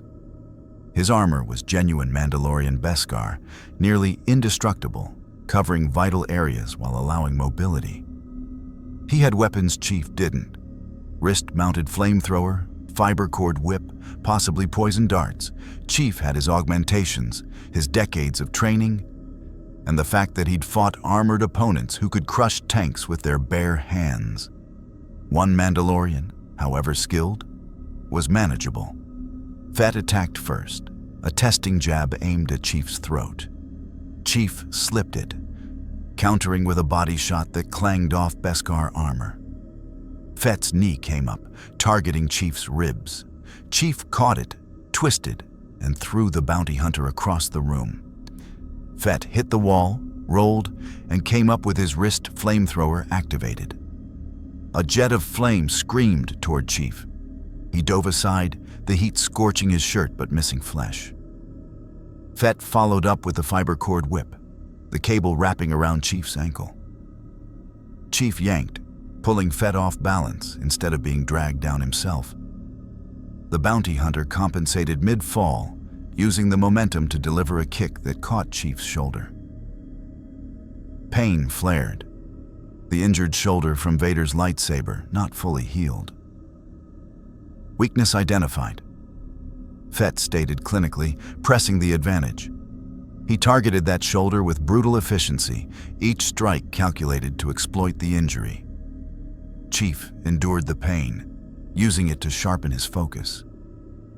He let Fett commit to an attack pattern, reading the rhythm, identifying the split-second gaps. When Fett's next strike came, Chief didn't block. He moved inside the attack range, too close for Fett to effectively strike. His elbow drove into Fett's helmet with enhanced force. The Beskar held, but the impact rattled the bounty hunter's skull. Chief followed with a palm strike to Fett's chest, hitting hard enough to crack the armor's seals. Fett staggered, but recovered instantly. Launching himself backward and firing a wrist rocket at point-blank range, Chief's augmented reflexes saved him. He twisted, the rocket passing so close he felt the heat. It detonated against the control room's far wall, the explosion throwing both fighters across the space in a shower of sparks and debris. Chief hit the ground rolling, came up in a crouch. Fett was already standing, his armor smoking but intact. They were both breathing hard now, both bleeding. Fett from a split above his eye, visible through his cracked helmet visor. Chief from a dozen minor cuts, where shrapnel had found flesh. "You're good," Fett admitted. "Better than anyone I've fought in years. You're not bad yourself." Chief wiped blood from his mouth. "But you're fighting defensive. You're testing, analyzing. I'm fighting to win." "Then let's see which philosophy prevails." They came together in a final exchange. No more testing, no more tactical analysis. Just pure combat between two warriors who'd survived by being the best at what they did. Fett's armor gave him protection. Chief's augmentations gave him speed and strength. They traded blows with mechanical precision, each strike calculated, each defense exact. Chief saw his opening. Fett's armor had been compromised at the chest seals. One good hit there would disable the flight suit's pressure systems, maybe crack ribs beneath. He feinted high, drawing Fett's block, then drove his fist low. The impact connected perfectly. Fett's armor cracked further. The bounty hunter gasped, staggering. But Fett was Mandalorian. He used the stagger as misdirection, his hand finding a weapon Chief hadn't accounted for. A collapsible vibroblade hidden in his gauntlet. The blade extended, and Fett drove it toward Chief's throat in a last-ditch attack. Chief's hand caught Fett's wrist, millimeters from his jugular. They locked there, strength against strength, the vibroblade's edge kissing Chief's skin but not cutting. For 5 seconds, neither could overcome the other. Then Chief headbutted Fett, once, twice, 3 times. The Beskar helmet protected the bounty hunter's skull but couldn't prevent the brain trauma. Fett's grip weakened. Chief twisted the vibroblade away and drove one final punch into Fett's damaged chest plate. The bounty hunter collapsed, conscious but unable to rise, his armor's systems flashing warnings. Chief stood over him, breathing hard. Yield. Fett's voice was strained but steady. Mandalorians don't yield. Then lose consciousness. Chief raised his fist. Wait. Fett's hand rose in a gesture that might have been surrender or might have been a request for pause. You won. Fair combat. The contract is void. He coughed, blood flecking his helmet's interior. But I need to know. What are you really? What kind of soldier survives Vader and fights like this without armor? Chief extended his hand. The kind your galaxy has never seen before. The kind that doesn't stop until the mission is complete. Fett took the offered hand, letting Chief pull him to his feet. The Empire made a mistake hiring me for this. You're not a bounty. You're a force of nature. He adjusted his damaged armor. I'll tell them the target was lost in the facility explosion. Destroyed beyond recovery. Facility explosion. Fett gestured to the damaged control room, the sparking equipment, the ruptured fuel lines. This place is about to have a catastrophic failure. Very unfortunate. We should both leave before the authorities arrive. It was the closest thing to respect a bounty hunter could offer. A professional acknowledgement wrapped in plausible deniability. Cortana, can you trigger a controlled detonation? Make it look like industrial accident? Already prepping the sequences. We have 3 minutes. Chief retrieved his weapons, his jacket. Fett collected his gear with practiced efficiency despite his injuries. They moved toward separate exits. 2 warriors who tested each other and found mutual respect. Chief, Fett called as they parted. The next time the Empire comes looking for you, they'll send someone else, someone less honorable. Let them come. Chief's voice carried certainty. I've been fighting impossible battles my entire life. This galaxy is just another battlefield. Then I hope we never meet as enemies again. Prey should only be interesting ones. They disappeared into separate maintenance corridors as the first explosions began to ripple through the processing station. Chief made it back to the landing pad where Cassian had the Shadow's hand waiting, engines hot. Chief, we thought... Cassian stopped as he saw the blood, the torn clothing, the fresh bruises. What happened? Met Boba Fett. We came to an understanding. Chief boarded the ship. He won't be pursuing us, at least not under Imperial contract. As they lifted off, secondary explosions consumed the processing station in spectacular fireballs that would mask their departure. Chief watched Mandalore recede beneath them, knowing that somewhere down there, Bo-Katan Kryze was receiving intelligence from Cortana that would help her people survive the Empire's attention. Mission accomplished? Cassian asked. Mission accomplished. Chief settled into his seat, already thinking about the next objective. The Mandalorians were warned. Fett was neutralized. The Empire's attempt to pressure Mandalore had been complicated. But Darth Vader was still hunting him. The Emperor was still plotting. And the Rebel Alliance still needed victories. The consumption of the Empire continued, one battle at a time. The Rebel fleet had scattered across a dozen systems, but the message from Mon Mothma was clear. Rendezvous at Virgil's Rest, a forgotten mining station in the Mid-Rim that the Alliance had quietly converted into a mobile command center. When Chief's ship arrived 3 days after the Mandalore operation, he found the station bustling with unusual energy. Something had changed. General Riekon met him at the docking bay, his expression mixing relief and urgency. "Master Chief, thank the Force you're back. We have a situation." "Report." Chief followed the general through corridors packed with Rebel personnel, moving with purpose rather than the desperate efficiency he'd grown accustomed to. An Imperial Star Destroyer defected. The entire ship, crew, officers, even some of the stormtrooper contingent. They jumped to Rebel space 2 days ago, claiming they want to join the Alliance. Riekon's tone carried disbelief. "It's unprecedented. Star Destroyers don't just defect." Chief's tactical mind immediately flagged the anomaly. "What's their story?" The captain is a man named Titus Baron. Career Imperial officer, 20 years of service, impeccable record.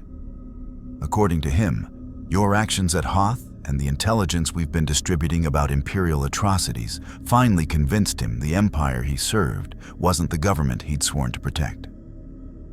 Riekon paused. "He specifically requested to meet you. Said you're the reason he found the courage to defect." "Where is he now?" "Holding position 3 kilometers from the station. We haven't let them dock. Security protocols." "Mon Mothma wants your assessment before we commit." They reached the command center where Mon Mothma, Admiral Akbar, and several other Alliance leaders studied holographic displays of the Star Destroyer. The vessel was an Imperial I-class, the Liberator according to its newly painted hull designation. A kilometer of military power that could change the balance of any engagement. "Master Chief," Mon Mothma greeted him. "Your opinion matters here. You've studied Imperial psychology and tactics. Is this legitimate or an elaborate trap?" Chief studied the tactical display. "Cortana, full analysis. Communications, crew manifest, power signatures. Look for anything inconsistent." The AI's avatar appeared, her processes already deep in the Star Destroyer's systems. "I've been scanning since they arrived. The ship's computers show no hidden subroutines, no encoded Imperial tracking signals, no suspicious power draws that might indicate cloaked boarding parties. The crew complement matches their manifest, 3,280 souls, all broadcasting loyalty to the rebellion." She paused. "But Chief, people can lie better than computers. I can verify the technology. I can't verify hearts." "What triggered the defection?" Chief asked. "Star Destroyers don't develop conscience collectively. Someone convinced them." Admiral Akbar pulled up a recorded transmission. "Captain Baron sent this 2 hours ago." The hologram showed a human man in his 50s, his Imperial uniform stripped of rank insignia, but still recognizable. His face was weathered, his eyes carrying the burden of someone who'd seen too much and finally broken. "Leaders of the Rebel Alliance," Baron's recorded voice began. "I am Captain Titus Baron, formerly of the Imperial Navy. For 20 years, I served the Empire believing we were bringing order to chaos, peace to war, stability to the galaxy. I believed the Emperor's vision because I wanted to believe. Because the alternative, that I'd spent my life serving a tyranny, was too painful to accept." He paused, gathering himself.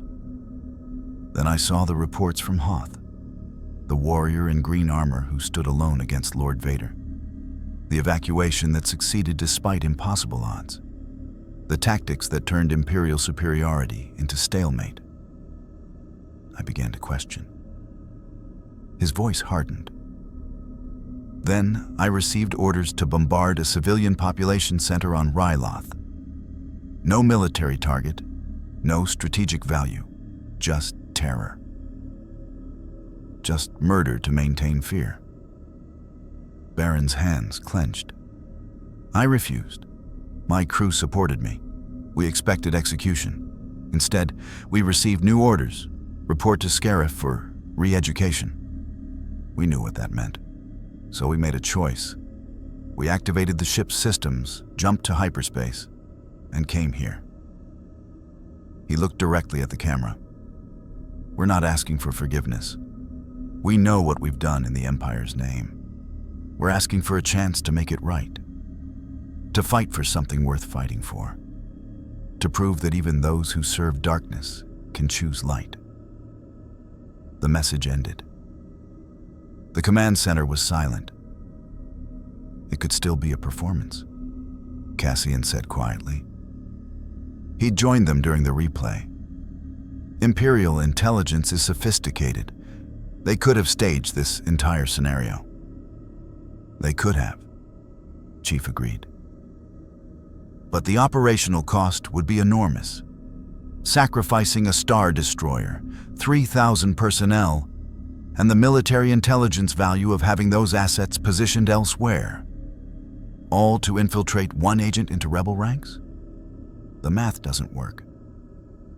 Unless the target is worth it, Mon Mothma said, looking at Chief. If they wanted to locate our leadership and eliminate us in one strike, the cost might be acceptable. Chief considered this. Cortana, if this is a trap, what's the most likely trigger mechanism?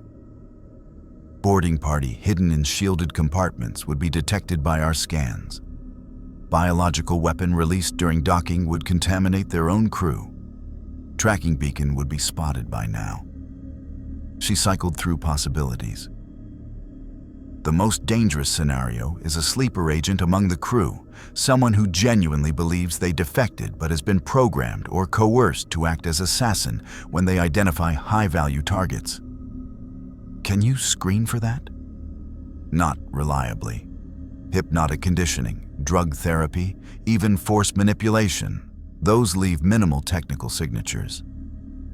Cortana's avatar looked frustrated.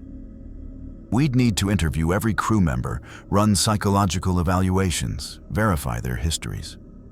That takes weeks. We don't have weeks, Admiral Akbar stated. The Empire knows we're diminished after Hoth. If they're marshaling forces for a major offensive, having a Star Destroyer would significantly improve our defensive capability. Chief made his decision. Bring them in, but quarantine protocols. The ship docks at the station's isolated berth. No crew leaves without individual vetting. No access to alliance systems or intelligence. They want to prove themselves? They do it under supervision. And if it is a trap? Mon Mothma asked. Then we spring it under controlled conditions. Chief turned to Cassian. Assemble your best operatives. I want surveillance on every senior officer from the Liberator. Watch for communications attempts, unusual behavior, anything inconsistent. If there's a sleeper agent, they'll reveal themselves once they're inside our perimeter. And you? Cassian asked. I'm going to meet Captain Baron face to face. People lie, but you can read a lot from how they lie. 2 hours later, Chief stood in a conference room aboard Virgil's Rest, waiting. He'd removed his armor, leaving him in fatigues that did nothing to disguise his enhanced physiology, but made him appear less militaristic. Sometimes, approachability served better than intimidation. The door opened, and Captain Baron entered, flanked by 2 rebel guards. The Imperial officer, former Imperial officer, moved with military precision that decades of service had made reflexive. He stopped 3 paces from Chief and offered a crisp salute. "Master Chief Petty Officer Sierra 117, it's an honor." Chief didn't return the salute. "You're not military anymore, Captain. You defected. That means you start over. No rank, no authority, no assumptions of trust." Baron lowered his hand, nodding. "Understood. I'm not asking for trust I haven't earned. I'm asking for a chance to earn it." "Why?" Chief studied the man's face, looking for micro-expressions, tells, signs of deception. "You spent 20 years serving the Empire. You climbed to command rank. You had security, authority, a future. Why throw it away?" "Because I finally admitted what I'd been serving." Baron's voice carried genuine pain. "The Empire isn't what I thought it was. Maybe it never was. Maybe I just didn't want to see." He met Chief's eyes. "You fought Vader on Hoth. You stood against the most terrifying being in the galaxy and survived. That takes courage I'm not sure I possess. But it also takes certainty, knowing that what you fight for is right. I lost that certainty. The moment I received orders to murder civilians, I couldn't pretend anymore. And your crew, 3,000 people all conveniently had the same crisis of conscience. Not all of them." Baron's expression darkened. "I gave them a choice. Those who wanted to remain Imperial could take shuttles and return before we jumped. 47 crew members left. 3 of them were officers. The rest..." He gestured helplessly. "Maybe they followed me out of loyalty or fear or opportunism. I can't speak for their hearts. I can only speak for mine." Chief circled slowly, analyzing. "If you're Imperial intelligence, this is a masterful performance. If you're genuine, you've made a decision that will haunt you for the rest of your life. Either way, you're dangerous." "I'm a weapon," Baron acknowledged. "I've commanded capital ships in combat, coordinated fleet actions, executed Imperial strategies. You're right to be suspicious. But I'm offering that weapon to the rebellion. Use it however you see fit. Just let me fight for something I can believe in." There was a rawness to the words that felt genuine. Chief had interrogated enough prisoners, worked with enough defectors, to recognize the difference between practiced deception and authentic desperation. "Cortana, pull up Baron's service record. Everything." The AI appeared, projecting the captain's Imperial file. Titus Baron, age 53. Joined Imperial Navy at 19, distinguished service in the Outer Rim sieges during the Clone Wars' final year. Promoted steadily through competence rather than political connections. No disciplinary actions, no commendations for brutality or unnecessary violence. She highlighted several entries. "Actually, Chief, there are 3 instances where he filed objections to orders he considered excessive. Each time, he was overruled and the objections were buried in his file." "What kind of objections?" "Orbital bombardment of civilian populations suspected of harboring rebels. Use of chemical weapons against non-combatants. Execution of prisoners without trial." Cortana looked at Baron's image. He tried to be a good officer in a bad system. Eventually, the system won. Chief turned back to Baron. 3 objections. You knew what the Empire was doing was wrong. Why didn't you defect then? "Because I was a coward." The admission was flat, emotionless. "I told myself that one officer couldn't change the system. That if I defected, they'd just replace me with someone worse. That I could do more good by staying and trying to mitigate the worst orders." His jaw tightened. "Those were rationalizations. The truth is I was comfortable. I had a career, a pension, respect. Defecting meant losing everything and becoming a target. So I compromised. I stayed. I told myself I was better than the monsters, but I served alongside them anyway. What changed? Hoth. Baron's voice gained strength. The reports said a single armored warrior held off the entire assault long enough for the rebels to escape. That one person's courage saved thousands of lives. It made me realize that my rationalizations were just cowardice with a genteel disguise. That if one warrior could stand against Vader himself, I had no excuse for hiding behind Imperial authority. Chief studied him for a long moment.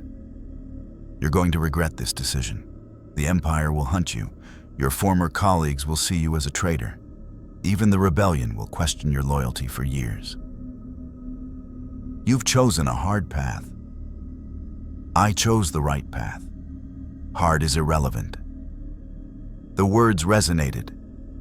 Chief had made similar choices, had volunteered for the Spartan program knowing it would cost him his childhood, had accepted missions knowing they might cost his life, had fought battles where victory was measured in survival rather than triumph. Your Star Destroyer joins the fleet, Chief said finally, but under conditions. Your crew undergoes security vetting. Your officers operate under rebel supervision. Your ship takes orders from Alliance Command. And you, Captain Baron, will report directly to me. I'll be watching everything you do. One sign of treachery, one indication this is Imperial deception, and I will personally ensure you don't endanger anyone else. Clear? Crystal clear. Baron straightened. Thank you, Master Chief. You won't regret this. I'd better not. As Baron left under guard escort, Cortana materialized beside Chief. You believe him? I believe he believes he's genuine, Chief corrected.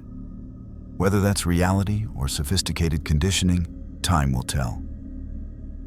And if it is a trap, if he's been programmed or coerced, then we spring the trap under controlled conditions and neutralize the threat.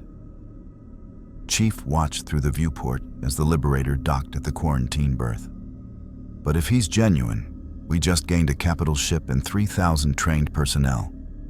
That changes the strategic calculus. Over the following week, Chief supervised the Liberator's integration into rebel operations. He wasn't gentle.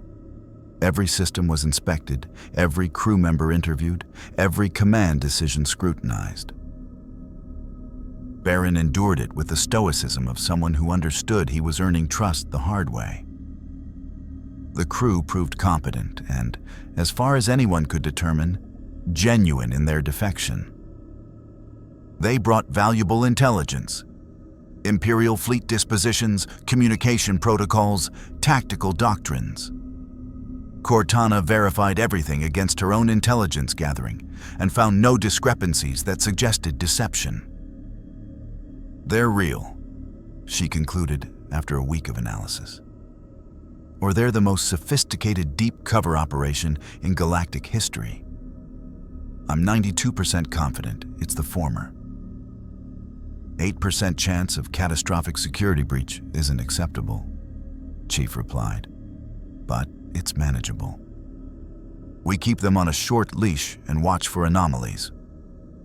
The real test came when Imperial forces attacked a rebel convoy in the Kelrodo I system. The Liberator responded to the distress call, engaging 2 Imperial Star Destroyers in a battle that should have been suicide for a lone capital ship.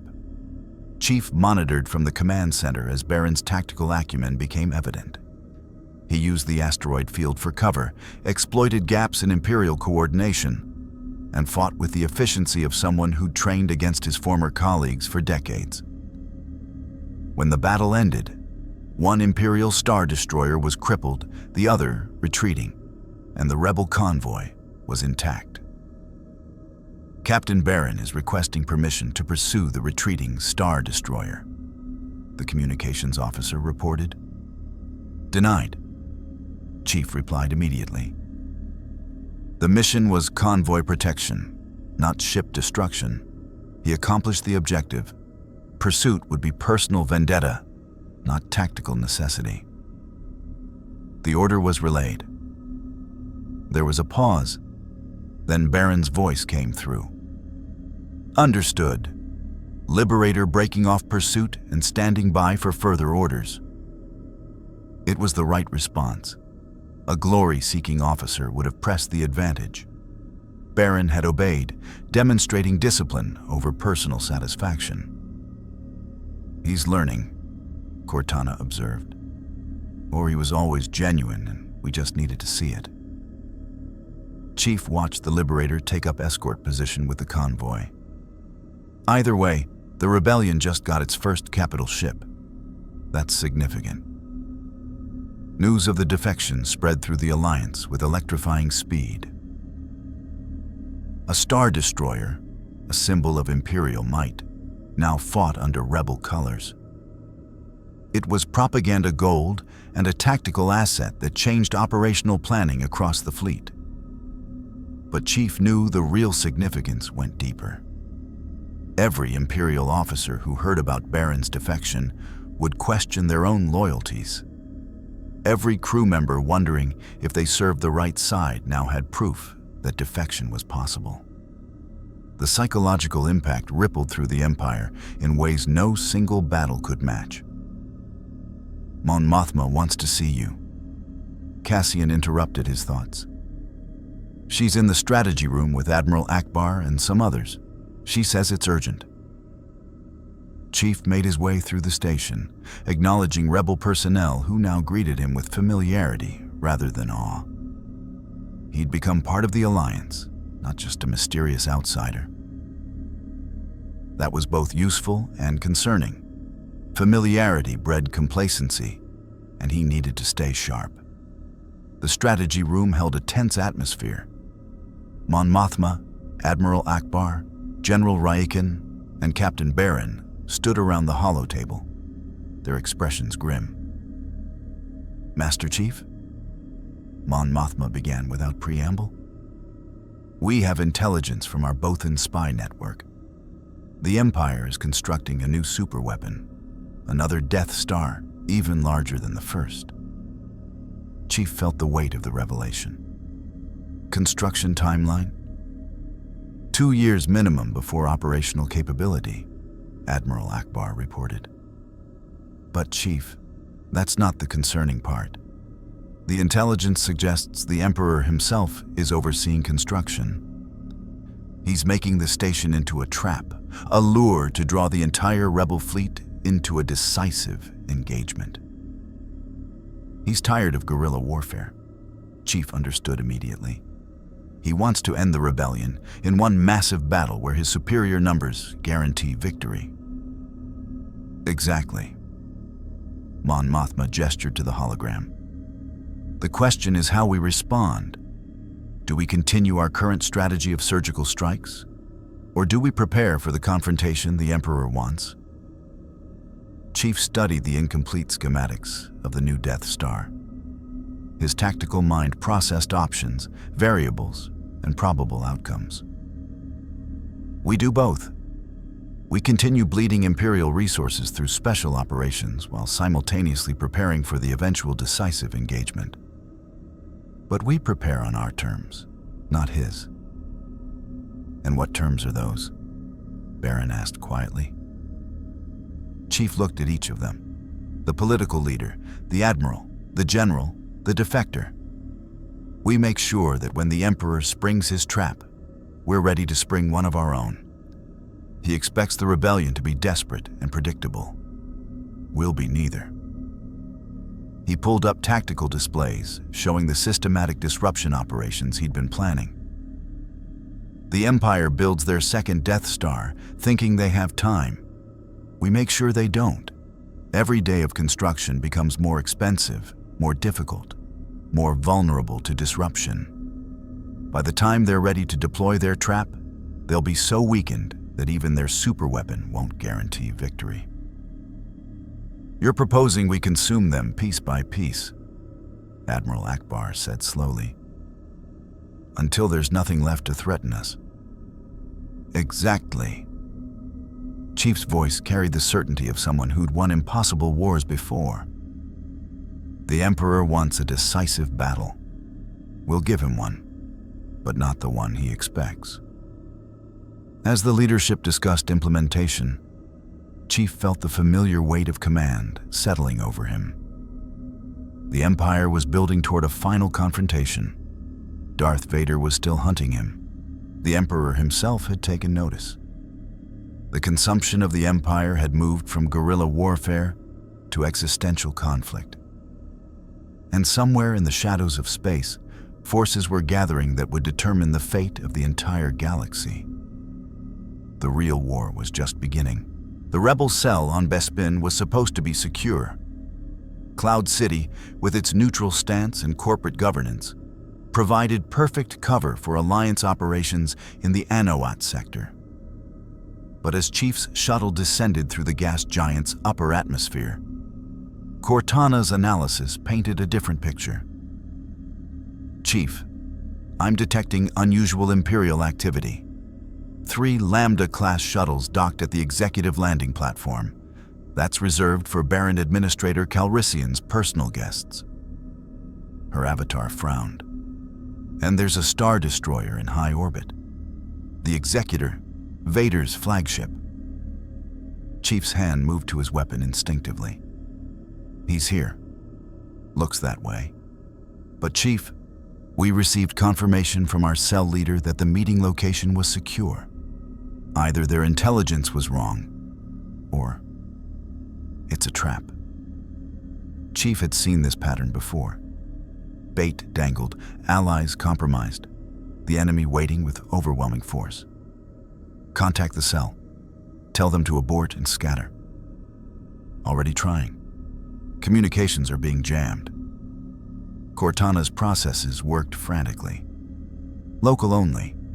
Someone's using Imperial military-grade jammers positioned throughout the city. Chief, we need to turn back." Chief assessed the tactical situation with cold precision. Turning back meant abandoning their operatives to Imperial capture and interrogation. It meant Vader knew the rebellion's protocols well enough to stage this ambush. And it meant the Sith Lord had learned from their previous encounters, no direct confrontation until his prey was trapped. "We're not turning back. Chief, this is exactly what Vader wants. He's studied your patterns, knows you won't abandon your people, and he's using that against you." Cortana's voice carried genuine concern. "The Hoth encounter proved you can fight him, but this isn't a battlefield. It's his hunting ground, prepared and controlled. Which is why we're not playing by his rules." Chief turned to the pilot, a young rebel named Destin who'd proven himself competent during extractions. "Take us to the industrial sector, landing platform 67. It's maintained by Tabana gas workers. Minimal security, no Imperial oversight." "That's 3 kilometers from the meeting location," Destin protested. "Exactly. Vader expects us at the meeting point. We approach from an unexpected vector." They landed among cargo containers and industrial equipment, the platform empty except for automated loading droids. Chief donned his armor, the mismatched Dura-steel plating still marring his Mjolnir's appearance, but function mattered more than aesthetics. His shoulder had healed from the lightsaber wound, though phantom pain remained when he moved certain ways. "Cassian, what's your status?" Chief activated his comm, broadcasting on encrypted rebel frequencies. Static answered for 3 seconds. Then Cassian's voice emerged, strained and breathless. "Chief, it's a trap. Vader's here. We're pinned down in the administrative level, Section 4, stormtroopers everywhere, and..." Blaster fire punctuated his words. "We can't break through to the landing platforms." "How many with you?" 8. "We lost 3 getting to this position." More blaster fire. "Chief, don't come for us. Vader wants you. This whole thing was designed to draw you in. Save yourself and hold position." I'm coming." Chief cut the transmission and turned to Destin. "Keep the engines hot. If we're not back in 30 minutes, jump to hyperspace and report to command." "But that's an order?" Chief moved through Cloud City's industrial corridors with Cortana mapping their route in real time. The city was beautiful in a utilitarian way. White corridors, transparisteel viewports showing the orange-pink clouds of Bespin, architecture designed for function and efficiency. It reminded him of orbital platforms around Reach before the Covenant came. Imperial patrols are concentrated around the administrative sector, Cortana reported. "They're herding the population away from the trap zone. Vader doesn't want civilian casualties, just you." "How considerate." Chief's tone was flat. He reached a maintenance access corridor and descended 3 levels, moving parallel to the main passages where stormtroopers conducted their search. His motion tracker showed contacts above and below, but none in his immediate vicinity. "Chief, I need to point out that we're walking into a scenario where Vader has every advantage. Home ground, prepared defenses, and he's had weeks to study footage from Hoth. He knows your capabilities now. And I know his." Chief had been analyzing their Hoth encounter constantly, reviewing every move, every tactic. Vader's force abilities were devastating, but not unlimited.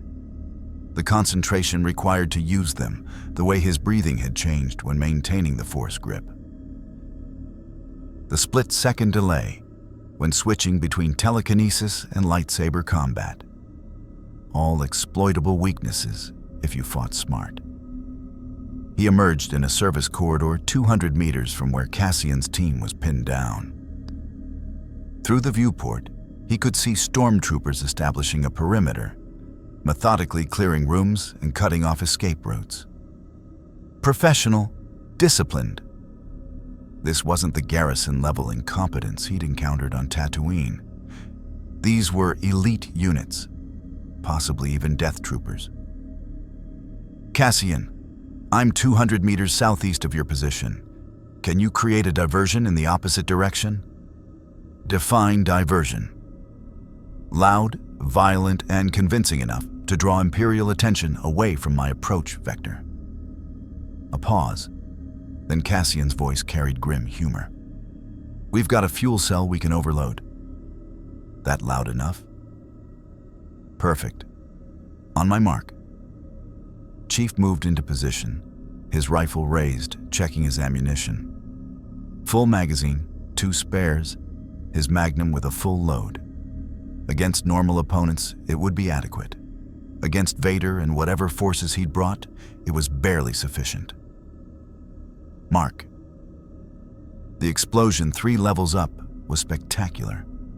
A fireball that blew out windows and sent alarms screaming through the sector. Stormtroopers immediately redirected toward the blast, their formation tightening as they prepared to repel what they assumed was a breakout attempt. Chief used the chaos to advance. He moved with the silent efficiency of someone who'd spent 30 years infiltrating enemy positions, his armor's active camouflage making him nearly invisible against the white corridors. 2 stormtroopers at an intersection never saw him. He was past them before they realized anyone had moved. He reached Cassian's position, a maintenance room with 1 entrance and limited cover. The rebel team was battered but functional. Cassian bleeding from a cut above his eye, Crix working frantically to hack a security door that might provide an alternate escape route. "Chief." Cassian's relief was palpable. "I told you not to come." "You did." I disagreed. Chief assessed their tactical situation. "Crix, how long until that door opens?" 2 minutes, maybe 3. The security's been upgraded. This is Imperial military-grade encryption. "We don't have 3 minutes." Chief's motion tracker was lighting up with contacts converging on their position from multiple directions. "They know we're here. Vader's probably directing them personally." As if summoned by the mention of his name, The distinctive sound of a respirator echoed through the corridor outside. Heavy footsteps. The temperature seemed to drop. Spartan. Vader's voice resonated through the door, mechanical and implacable. You came, as I knew you would. Your loyalty to your soldiers is admirable. It is also predictable. Chief didn't respond. Words were tactics, and right now, silence served better.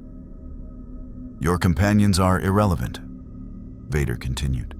Release them. They may leave unharmed. You and I will settle this as warriors, single combat, as we should have finished on Hoth. Don't trust him, Cassian whispered urgently. The moment you step out, his troops will gun you down. But Chief was analyzing the offer. Vader's proposal was tactically sound from the Sith Lord's perspective. Eliminate the variable of Cassian's team escaping in the chaos. Isolate the primary target. Finish the confrontation without distractions. It was efficient. It was also exactly what Chief needed. Accepted, Chief called out. My team leaves. You and I fight. No interference from your forces. A pause. You have my word. The rebels may depart. Our business is personal. Chief, you can't, Cassian began. Crix, how's that door? Chief interrupted. Almost got it. The security door hissed open, revealing a maintenance passage that led toward the lower levels and, eventually, emergency landing platforms. Go. That's an order. Chief's tone allowed no argument. Get back to the fleet. Tell them what happened here. We're not leaving you to face Vader alone, Cassian insisted. You're not leaving me alone. Cortana's with me. And unlike Hoth, I'm prepared this time. Chief checked his rifle one final time. When you get back, tell Mon Mothma that whatever happens here, continue the operations we planned. Don't let the Empire dictate the pace of the war. Cassian held his gaze for a long moment, then nodded sharply. Don't die, Chief. That's an order from me. Chief almost smiled. I'll do my best. The rebel team disappeared through the maintenance passage, Crix sealing the door behind them. Chief waited until his motion tracker confirmed they were clear, then turned toward the main entrance. Cortana, tactical assessment. Vader's alone in the corridor. His stormtroopers have pulled back.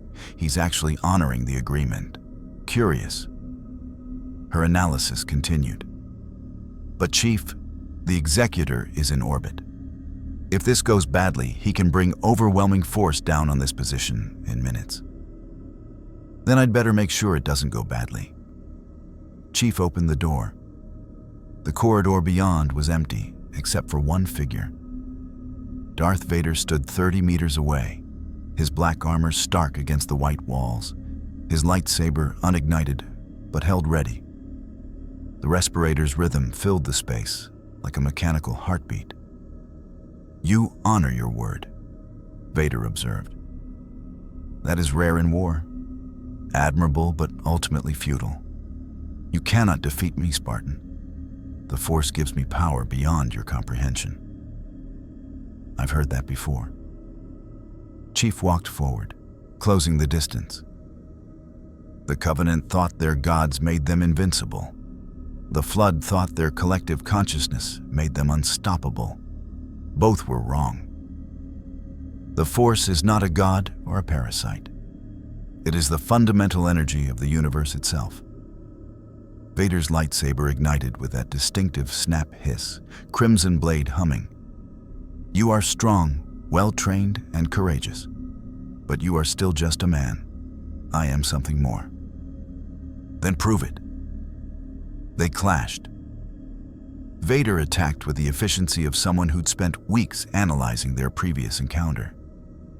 His lightsaber strikes targeted the weak points Chief had developed: the damaged shoulder armor, the mismatched durasteel plating, the gaps in his defense. Each blow was calculated, precise, designed to exploit known vulnerabilities. Chief had spent the same weeks preparing countermeasures. He'd studied Vader's fighting style from their Hoth encounter, identified patterns in how the Sith Lord used the Force, recognized the split-second tells before telekinetic attacks. When Vader's hand rose to grip him with the Force, Chief was already moving, his combat role taking him out of the direct line of effect. The telekinetic grip still caught him. The Force wasn't so easily evaded, but Chief had positioned himself near a support pillar. When Vader tried to slam him into the wall, Chief grabbed the pillar and used his armor's enhanced strength to hold position. The Force and Mjolnir's servos strained against each other for 3 seconds before Vader released the grip, recognizing the tactic wouldn't work. "You adapt," Vader acknowledged. "Good. A worthy opponent should learn." Chief fired his rifle. A 3-round burst aimed at Vader's respirator.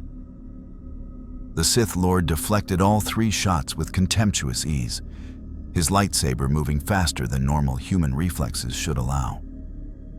But Chief noticed the pattern. Vader always deflected upward and right, protecting his mask. That suggested vulnerability there, confirmation of what Cortana had identified during their infiltration of his systems. "You know my weakness," Vader said, as if reading Chief's thoughts. Perhaps he could. The Force was still a mystery Chief didn't fully understand. "You target my life support, as you did on Hoth. A sound tactic, but I have adapted as well." The Sith Lord's hand rose, and the Force grip seized Chief with doubled intensity. This time there was no nearby support to grab, no leverage to resist. Chief felt himself lifted, the pressure crushing his already compromised armor. Warning indicators flashed across his HUD, structural integrity at 60% and dropping. "I have practiced," Vader continued, his voice carrying grim satisfaction. "Refined my technique. Learned to maintain the grip while advancing." He walked forward, lightsaber raised. "You cannot escape this time, Spartan." Chief's hand found the fragmentation grenade on his belt. "Cortana, remember Scarif? The electromagnetic interference you used to disrupt his systems? I need physical contact for that, Chief. And you're currently suspended 3 meters off the ground with a lightsaber about to bisect you." "Then let's get contact." Chief armed the grenade and threw it, not at Vader, but at the floor between them. The explosion was disorienting. Shrapnel pinging off Vader's armor and Chief's shields. The Force grip wavered for a critical second. Chief dropped, hit the floor rolling, and came up inside Vader's guard before the Sith Lord could recover. His hand slammed against Vader's chest plate. "Now, Cortana." The AI transmitted through Chief's gauntlet, finding the wireless interfaces she'd mapped during their previous encounter. Vader's systems were better protected now. He'd upgraded his defensive protocols after Hoth.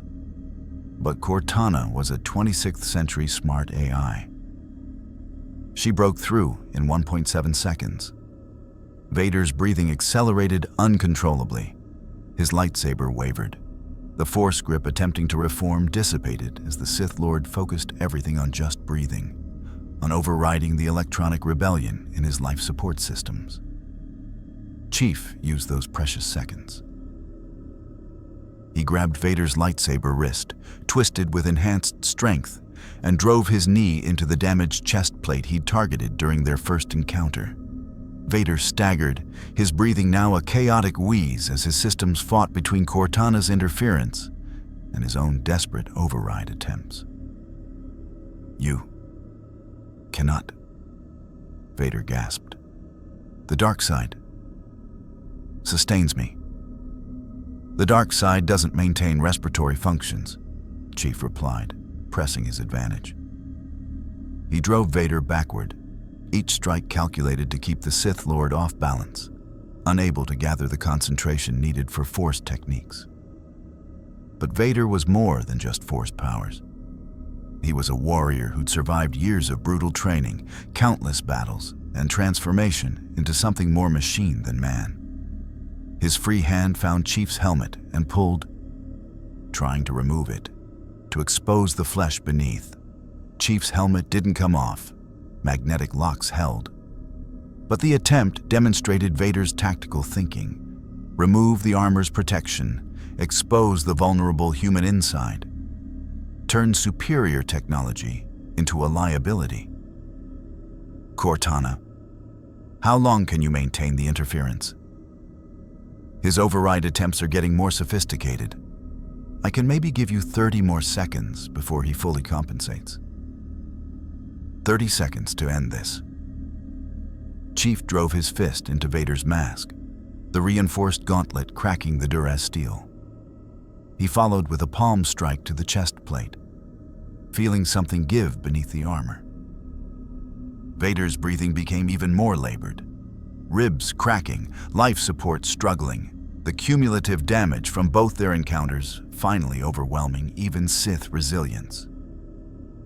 You fought well, Vader managed, his voice distorted by his damaged respirator. But this changes nothing. The Sith Lord's hand rose one final time, and Chief felt the Force grip seize him with intensity born of desperation. But instead of crushing or throwing him, Vader pulled them both toward the viewport and through it. The transparent steel shattered. Suddenly, they were falling through Bespin's atmosphere, clouds rushing past, the city above them shrinking as gravity asserted itself. Chief, Cortana's voice was urgent. Your armor can't survive a fall from this altitude. Even with shields at full capacity, terminal velocity impact will kill you. Chief grabbed Vader as they fell together, two warriors locked in combat, even as they plummeted towards certain death. Can you hack his armor's flight system? He doesn't use traditional flight systems. It's all force levitation. I can't hack mystical abilities. They were falling faster now, approaching terminal velocity, the clouds streaking past in orange-pink blurs. Below, Chief could see the next level of Cloud City approaching. Another platform, another section of the floating metropolis. Then we improvise. Chief oriented himself and Vader so the Sith Lord was beneath him. If we can't fly, we'll crash with some control. That's insane. It's tactics. At the last possible second, Chief activated his armor's thruster pack, the one Rebel engineers had installed after Hoth. It wasn't designed for sustained flight, but it could provide directional control. He fired the thrusters at full power, redirecting their fall toward one of Cloud City's massive Tabana gas processing veins, a structure designed to catch and process the atmospheric gases. They hit the vein at an angle, the impact absorbed partially by its flexible design. Chief's shields failed completely, warning klaxons screaming. Vader's armor sparked and ground against the metal surface. They tumbled across the vein, each impact jarring, until finally coming to a stop at the edge of a maintenance platform. Chief forced himself up, every system in his armor flashing warnings. Structural integrity, 38%. Shields, offline. Medical telemetry, multiple contusions, possible cracked ribs, concussion protocols activated. But he was alive. Vader lay 3 meters away, his armor smoking, his breathing even more labored than before. The Sith Lord tried to rise, managed to get to one knee, then collapsed. His lightsaber had been lost in the fall. Chief drew his magnum, the weapon feeling impossibly heavy in his damaged armor. He aimed at Vader's respirator. One shot would end this, would eliminate the Empire's greatest enforcer, would remove a threat that had haunted the rebellion for years.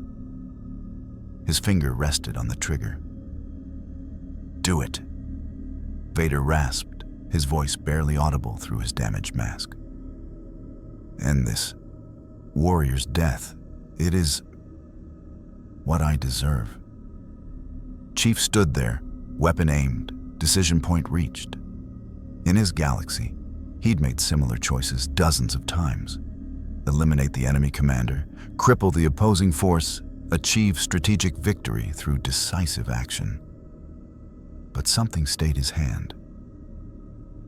Maybe it was the memory of Vader's skill in combat, a warrior's recognition of another warrior. Maybe it was the understanding that killing Vader wouldn't end the war, would only make him a martyr. Maybe it was something else, something Chief couldn't quite articulate.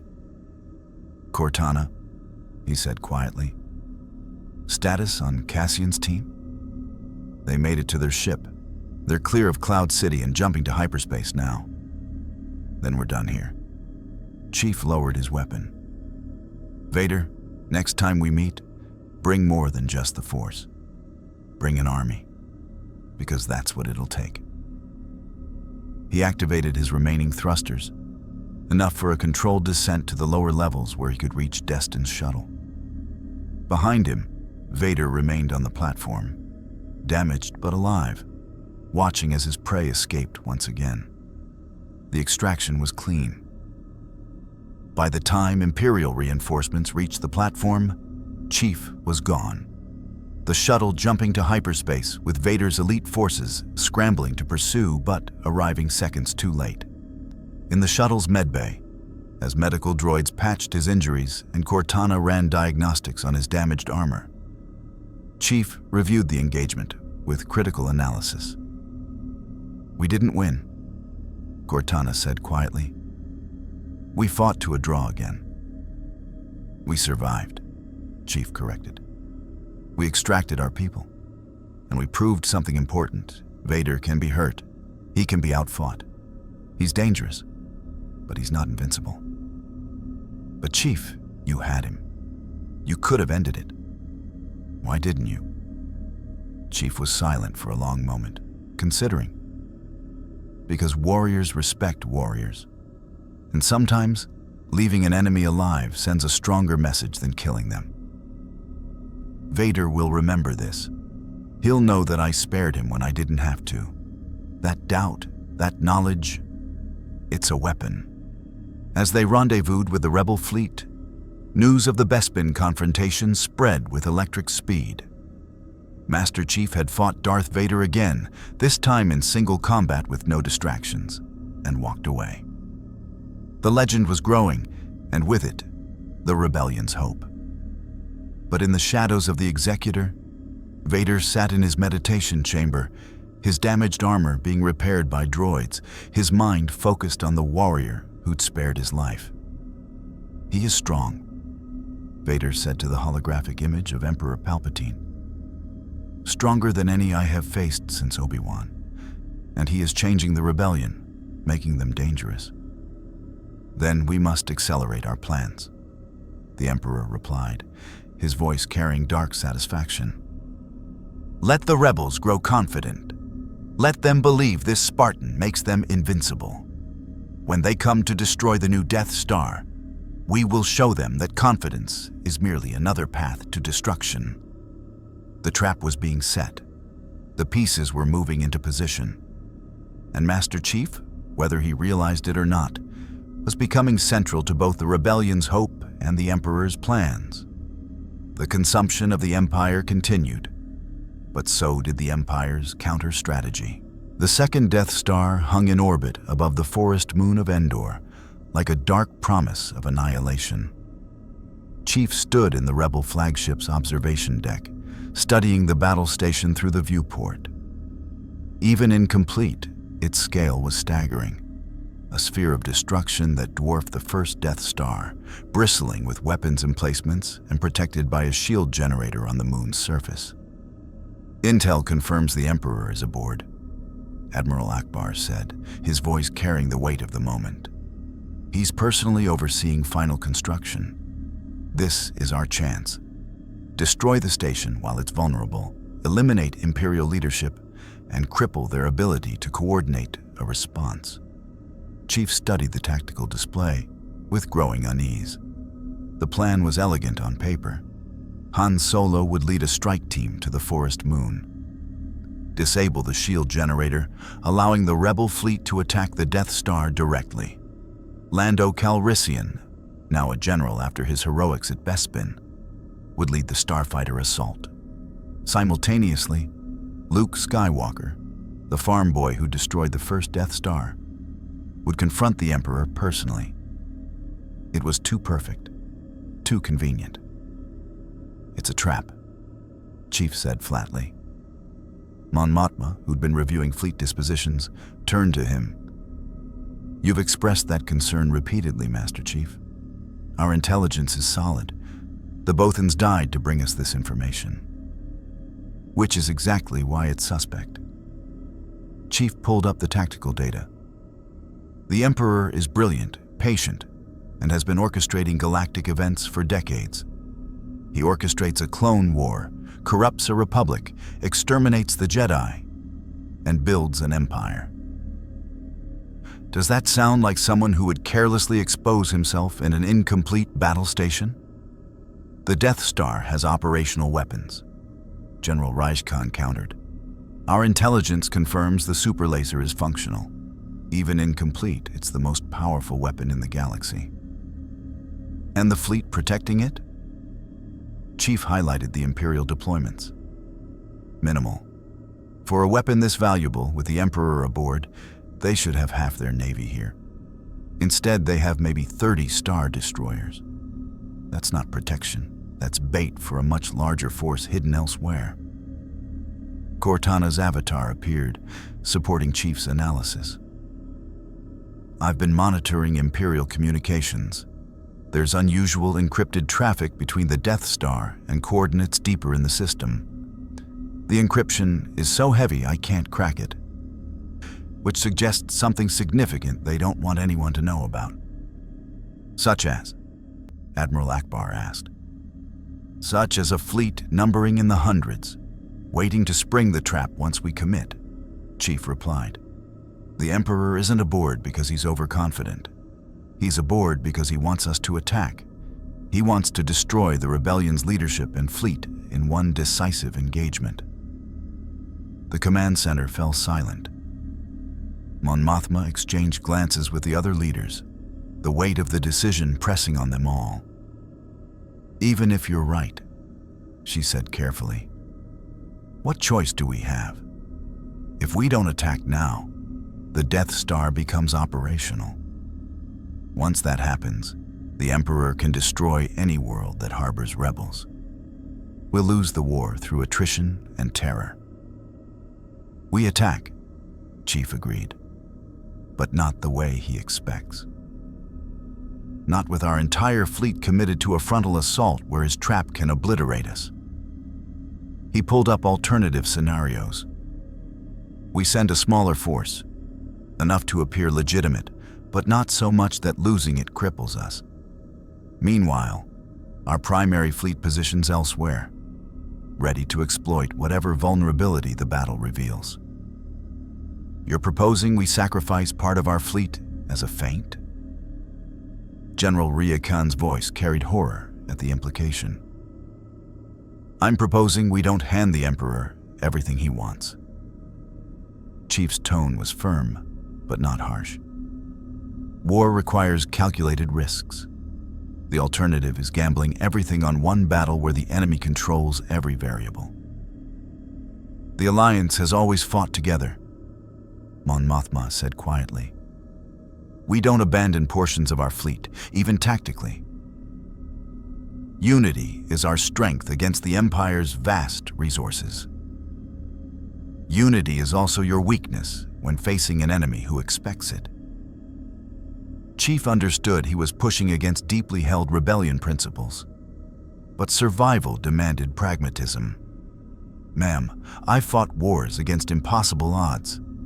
I've watched good people die because commanders couldn't make hard choices. Sometimes, saving 90% requires risking 10%. The debate continued for hours, voices rising and falling as strategy clashed with ideology. In the end, Mon Mothma made her decision. The full rebel fleet would commit to the attack. Every ship, every fighter, every soldier the Alliance could muster. It would be all or nothing, the final gamble of a rebellion that had spent years fighting from the shadows. Chief accepted the decision with professional calm, though Cortana's private assessment was more blunt. They're walking into a trap, and they know it, but they're choosing hope over tactics. Then we make sure their hope isn't wasted, Chief replied. Cassian, gather your team. We're going with Han's strike force to Endor. Cassian, who'd been monitoring the strategic discussion, nodded sharply. The shield generator? Someone needs to make sure it actually gets destroyed.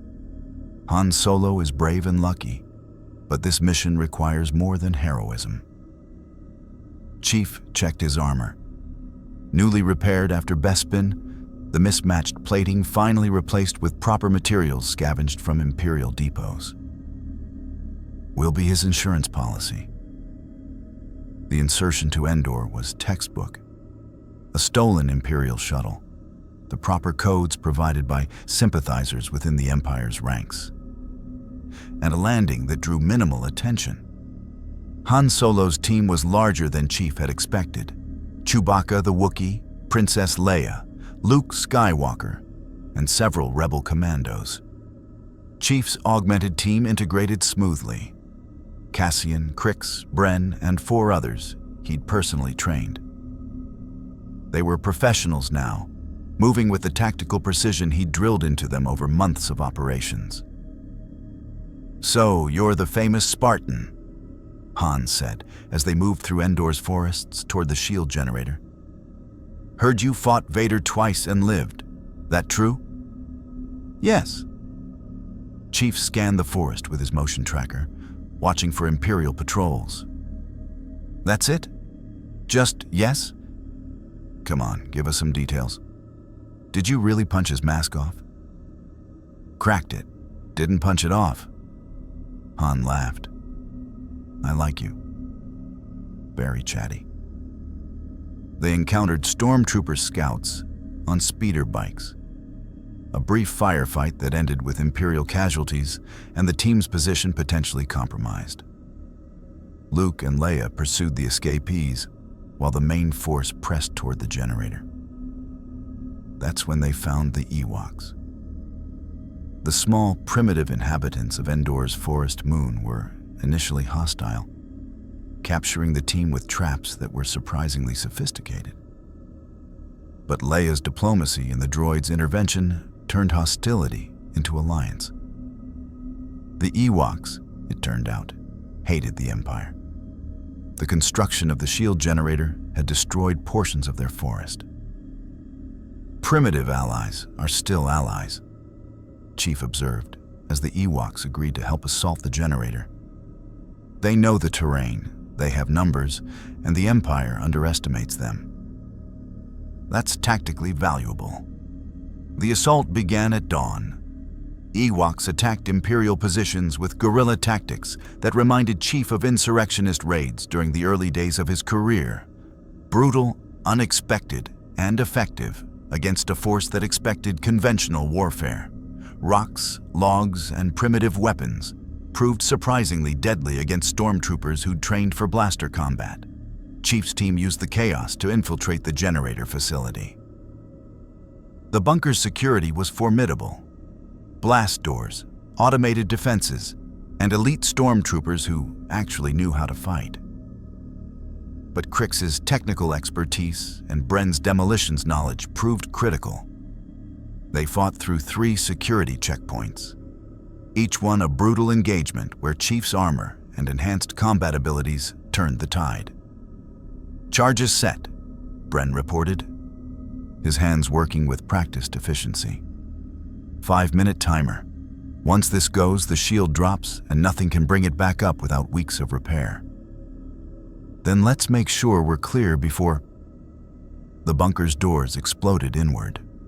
Through the smoke and debris came figures in crimson armor. Emperor's royal guards, the most elite warriors the Empire possessed. Behind them, stormtroopers flooded in, establishing firing positions. And walking through the center of them all, his red lightsaber ignited, came Darth Vader. Spartan. The Sith Lord's voice resonated through the bunker. 3 times we have fought. 3 times you have survived. The Emperor has grown impatient. He has commanded your death, personally delivered. Chief assessed the situation with cold, tactical precision. They were trapped in the bunker with limited exit routes, outnumbered 20 to 1, facing the Empire's most dangerous warrior and his elite guards. The charges were armed with a 5-minute timer that couldn't be extended without approaching them, which was impossible with the bunker now occupied by hostiles. Cassian, take the team and fall back to the secondary entrance, Chief ordered. I'll buy you time. Chief, we can't. That's an order. Chief's voice cut through the chaos. Get clear. Survive. Win the war. Cassian hesitated only a second, then nodded.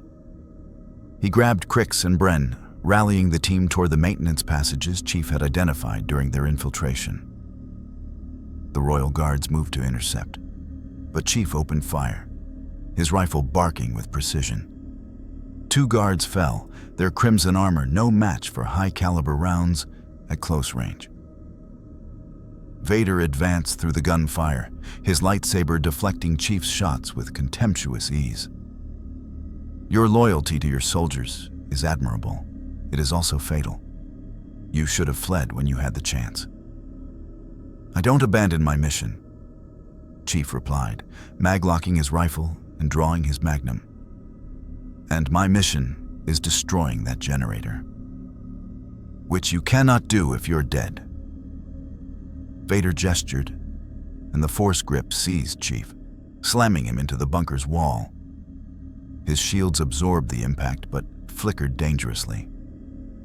You have been a worthy adversary, Spartan. The Emperor will be pleased to study what remains of your armor. Chief's hand found a thermal detonator, one of several he'd brought specifically for this kind of scenario. He armed it and threw, not at Vader, but at the armed charges Bren had set. The detonator's explosion triggered a chain reaction. The demolition charges, designed to destroy the shield generator's power core, detonated prematurely. The blast was catastrophic, consuming the bunker's interior in a fireball that overwhelmed even Vader's force barriers. Chief's shields failed instantly. The explosion threw him through the bunker's outer wall, his armored body carving through reinforced steel before crashing into the forest beyond. Warning klaxons screamed in his helmet. Medical telemetry showed critical damage, compound fractures in his left arm, cracked ribs, internal bleeding, concussion protocols failing. Through the ringing in his ears, he heard Cortana's voice, distant and distorted. Chief, shields offline. Armor integrity 12%, medical emergency. He forced himself to move. Every nerve screamed protest. His left arm hung useless, but he could still walk, still fight. The shield generator was destroyed. He could see the massive structure collapsing, its power core consumed by the explosion. In orbit above, the Rebel fleet would be seeing the shield drop, allowing their attack to proceed. The mission was accomplished. Now, he just had to survive. He stumbled through the forest, using trees for support, his vision blurring. Behind him, the bunker continued exploding in secondary detonations. No one could have survived that blast at ground zero. Not even Vader. Chief, your vitals are critical. Cortana's voice was clearer now, her medical subroutines flooding his system with emergency drugs. You need immediate medical attention. Your body's going into shock. Location of nearest extraction point. Each word was agony. 3 kilometers southeast. But Chief, you can barely walk. You'll never make it. Watch me. He walked, one step, another. The forest blurred around him. Time became meaningless. Seconds or hours, he couldn't tell. He just kept moving, driven by the same augmented determination that had carried him through 30 years of impossible battles. voices ahead, friendly voices. Cassian's team had circled back, searching for him. "Chief, by the Force, you're alive." Cassian's face swam into view. "The explosion, we thought..." "Mission accomplished," Chief managed before his legs gave out. "Shield, down." He hit the ground, consciousness fading. Above him, through Endor's trees, he could see the night sky lit by battle. The rebel fleet engaged the Imperial forces. Starfighters dancing between capital ships, explosions blooming like flowers. The final battle had begun. And Master Chief, the warrior who'd fought Vader 3 times and survived, the Spartan who'd changed the rebellion from desperate guerrillas into professional soldiers, lay broken in an alien forest while the fate of the galaxy hung in balance. But as darkness claimed him, Chief's last thought was satisfaction. The shield was down. The mission was complete. Now the rebellion would have their chance. Whether they took it was up to them. Chief woke to the sound of celebration. For a moment, disoriented and pain-fogged, he thought he was back on Earth after the Covenant War ended. Then memory reasserted itself. Endor, the explosion, the shield generator. He was in a medical frigate's recovery ward, his armor removed, his body wrapped in Bacta bandages that smelled faintly of chemicals and healing compounds. Medical droids hovered nearby, monitoring vitals. Through the viewport, he could see rebel ships drifting in formation, their hulls scorched but intact. "You're awake." Cortana's avatar appeared on the bedside console, her expression mixing relief and exasperation. "You've been unconscious for 36 hours. The medical droid said you had enough internal injuries to kill 3 normal humans. They're calling your survival a miracle. Spartan augmentations." Chief's voice was rough, his throat dry. "What happened? The battle?" "We won." Cortana's smile was genuine. The shield dropped exactly as planned. The rebel fleet engaged the Imperial forces. And Chief, you were right. It was a trap. The Emperor had hidden an entire fleet waiting to envelop us. Hundreds of Star Destroyers appeared from behind Endor, cutting off our retreat. Chief tried to sit up, pain lancing through his ribs. "Then how?" "Because traps work both ways." Cortana pulled up battle footage. The Emperor was aboard the Death Star, just like we thought. Luke Skywalker confronted him personally. There was a fight. I couldn't get clear sensor readings through all the interference. But something happened up there. Some kind of massive energy discharge. Force lightning. Things I can't explain with physics. The holographic displays showed the Death Star's superstructure, then a chain reaction of explosions rippling through the station. The sphere collapsed in on itself, detonating in a blast that briefly outshone Endor's sun. "Luke killed the Emperor?" Chief asked. "Luke redeemed Darth Vader." Cortana's voice carried awe. "According to the reports, Vader turned against his master, threw him down a reactor shaft. The Emperor's force lightning had already mortally wounded Vader, but he lived long enough to save his son. The Death Star's power core went critical, and Luke barely escaped before the whole thing exploded." Chief processed this information. Vader, the Empire's greatest enforcer, the Sith Lord who'd hunted him across the galaxy, had died saving someone. There was poetry in that, a warrior's redemption at the moment of death. And the fleet?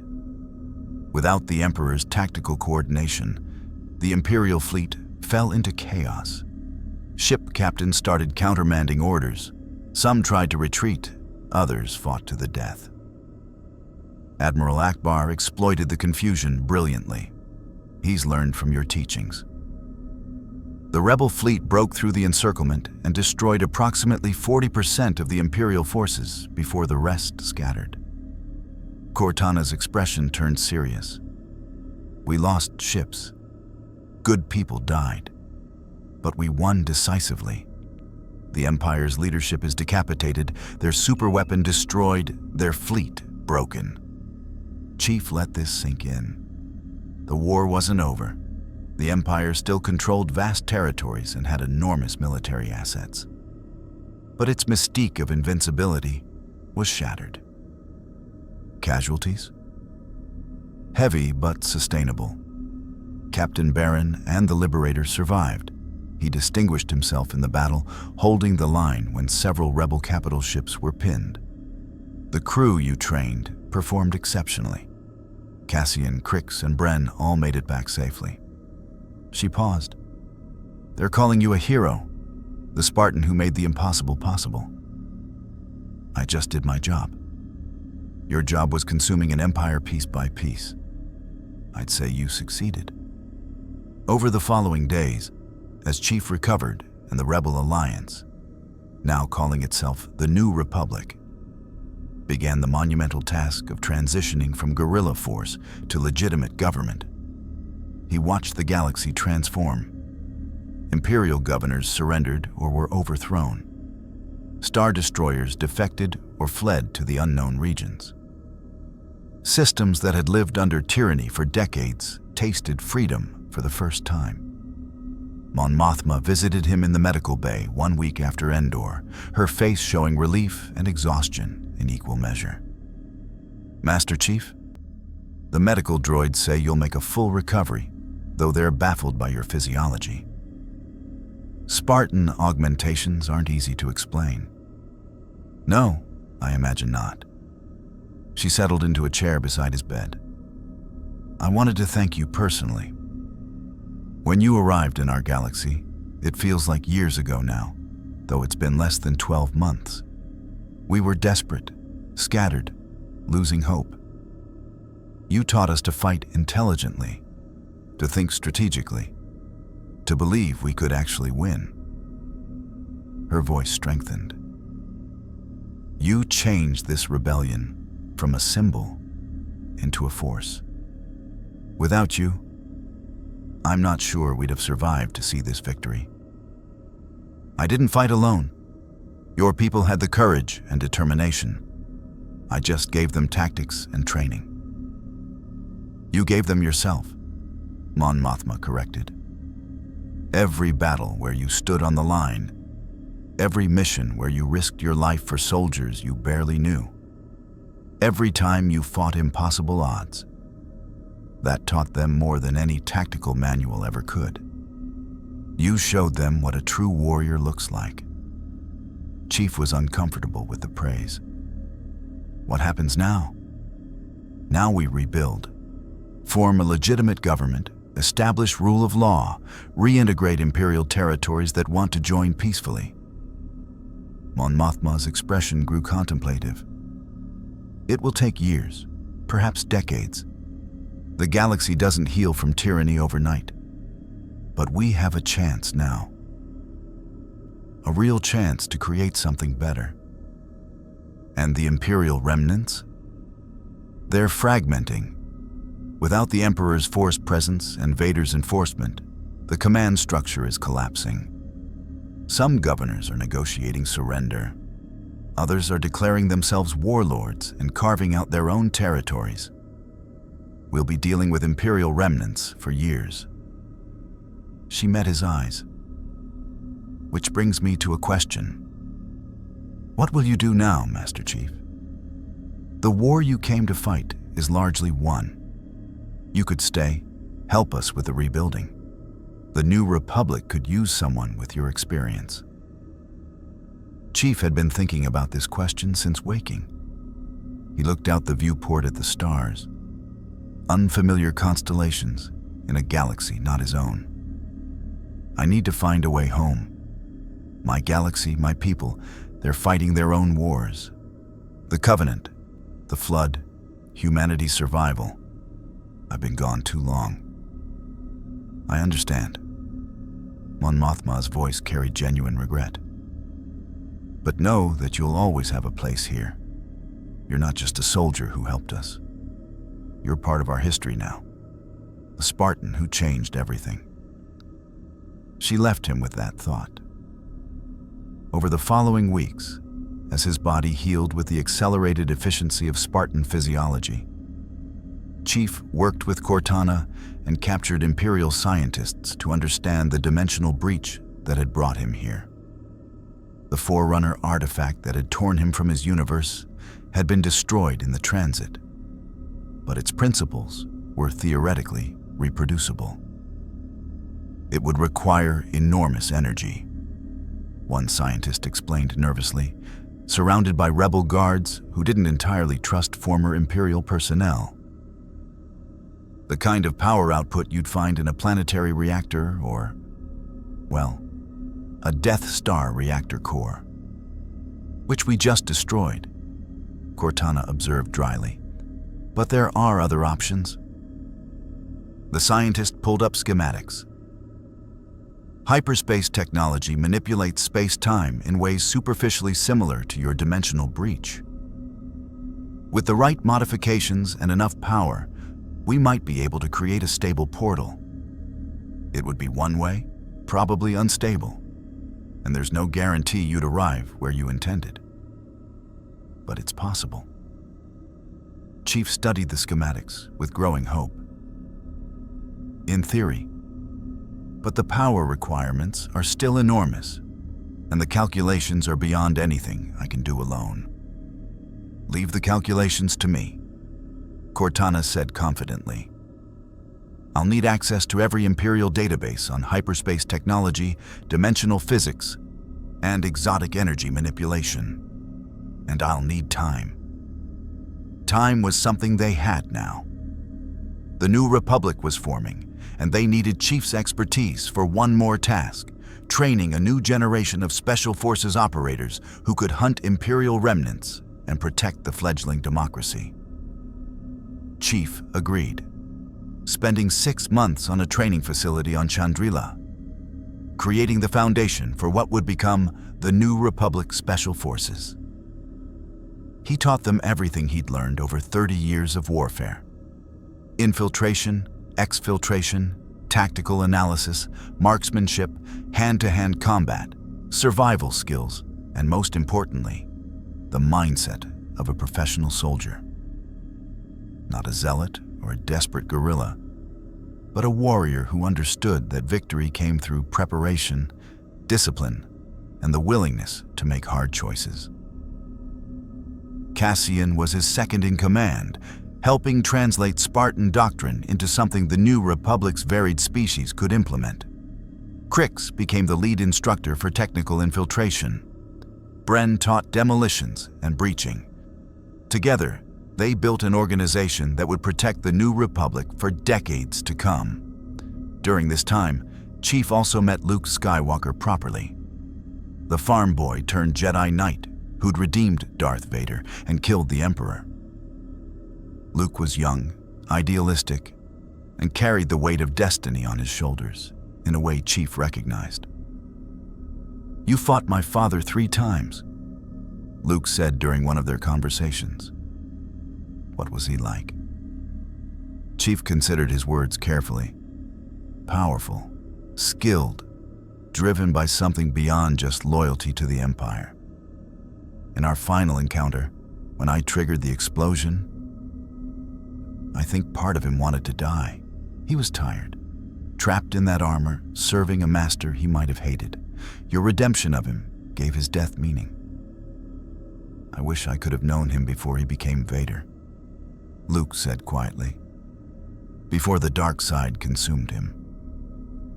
"Warriors don't always get the endings they deserve," Chief replied, "but they can choose how they face the end. Your father chose to save you. That's worth remembering." The months passed. Cortana worked tirelessly on the dimensional breach equations, running simulations and coordinating with New Republic scientists. Finally, 8 months after Endor, she had an answer. "I can do it," she announced, her avatar flickering with excitement and exhaustion. I've found a way to replicate the Forerunner artifact's effect using modified hyperdrive technology and the power core from a superstar destroyer. It's not elegant, and the margin for error is terrifying, but it should work. Should? Chief asked. 92% confidence of successful dimensional breach, 6% chance of catastrophic energy discharge that vaporizes everything in a 3-kilometer radius, 2% chance of creating a stable wormhole that pulls in half the planet. Cortana smiled weakly.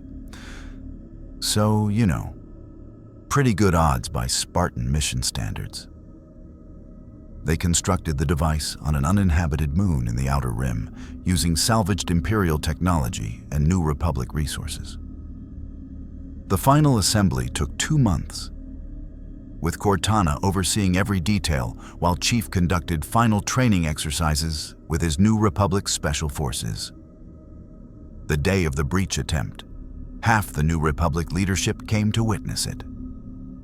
Mon Mothma, Admiral Akbar, General Raikin, Luke Skywalker, and dozens of others who'd fought alongside Chief during the war. The Liberator hung in orbit above the moon, Captain Baron having insisted on providing security and evacuation capability if something went wrong. Chief stood before the device, a massive ring of salvaged hyperdrive technology surrounding a power core that hummed with barely contained energy. He wore his armor, fully repaired and upgraded with New Republic improvements. His weapons were loaded. Cortana was integrated with both his suit and the dimensional breach device. "Are you ready?" she asked. "As ready as I'll ever be." Chief turned to address the assembled crowd. "Thank you for trusting me, for learning from me, for fighting beside me. You've built something worth protecting here. Don't let anyone take it from you." Mon Mothma stepped forward, her eyes bright. "We won't. And Master Chief, if you ever find your way back, you'll always have allies here." Cassian approached next, offering the Spartan handshake Chief had taught him. "You saved my life more times than I can count. Taught me to be a soldier instead of just a survivor. I won't forget that." One by one, the others said their farewells. Luke Skywalker simply nodded, a gesture of respect between warriors. Admiral Akbar offered a crisp salute that Chief returned. Captain Baron clasped his shoulder without words. Sometimes warriors understood each other without speaking. Finally, Chief turned back to the device. "Cortana, initiate the sequence. Power core at full capacity. Dimensional calculations locked.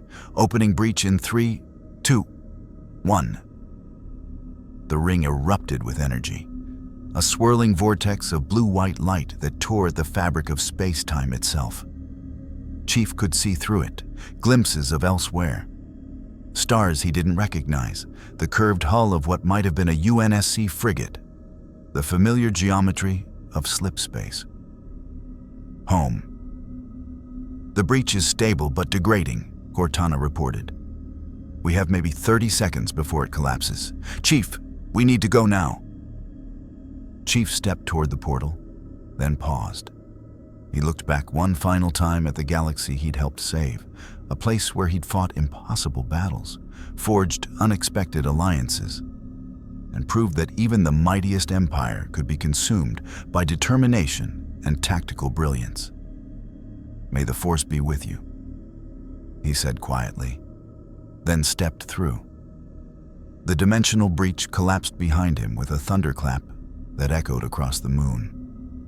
The device exploded in a controlled discharge, its purpose fulfilled. And in the suddenly empty space where a Spartan had stood, the New Republic's leaders looked at each other with a mixture of loss and hope. "Do you think he made it?" Cassian asked. "I think," Mon Mothma said slowly, "that if anyone could survive a dimensional breach and return to their own galaxy, it would be Master Chief. In another universe, in another time, a green-armored figure materialized in a flash of exotic energy aboard a UNSC frigate that had been moments from destruction by Covenant forces. The ship's crew stared in shock at the Spartan who appeared from nowhere, his armor bearing scorch marks and modifications they didn't recognize, his bearing carrying the weight of battles fought in places they couldn't imagine. "Master Chief?" the ship's captain stammered. "Sir, you've been missing for 11 months. We thought—" "I was elsewhere," Chief interrupted, his voice carrying calm certainty. "Cortana, sit rep on current tactical situation." The AI appeared on the ship's holographic display, looking tired but satisfied. Multiple Covenant warships inbound. We're outnumbered 15-1. Standard Tuesday, really. Chief checked his weapons, a mix of UNSC and technology that would take years to explain, and moved toward the ship's bridge. "Then let's get to work.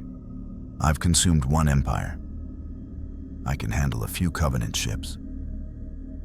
Behind him, Cortana smiled. "Welcome home, Chief." The Spartan's time in the Star Wars galaxy became legend, though few knew the full story. In the years that followed the Battle of Endor, the New Republic's special forces continued to operate using the doctrine Master Chief had established: surgical precision, tactical excellence, and the understanding that warriors fought best when properly trained and led. When Imperial remnants tried to rebuild, they found themselves facing opponents who no longer fought like desperate guerrillas, but like professional soldiers. The systematic consumption Chief had taught proved more effective than any superweapon. Captain Baron and the Liberator became the flagship of the New Republic's naval reforms, proving that even those who'd served darkness could choose redemption. Cassian Andor rose to command the Special Forces Division, training generations of operators in the Spartan way. And in quiet moments, when battles grew desperate and odds seemed impossible, Rebel, now Republic, soldiers would remember the green-armored warrior who taught them that courage without tactics was just dying bravely. But tactics without courage was just theory. The Empire never truly died, but it never truly returned to power either. It had been consumed, piece by piece, by a warrior from beyond the stars who understood that you didn't defeat tyranny through heroic gestures. You defeated it through relentless, professional application of force against critical targets until nothing remained but stories and warnings. In both galaxies, Master Chief's legend grew. In one, he was the Spartan who saved humanity from extinction. In another, he was the warrior who taught a rebellion how to win. And perhaps, in the vast multiverse of infinite possibilities, there were other galaxies, other wars, other empires that would one day learn what it meant to face a soldier who never stopped, never surrendered, and never failed a mission that mattered. The consumption was complete. The legend was eternal.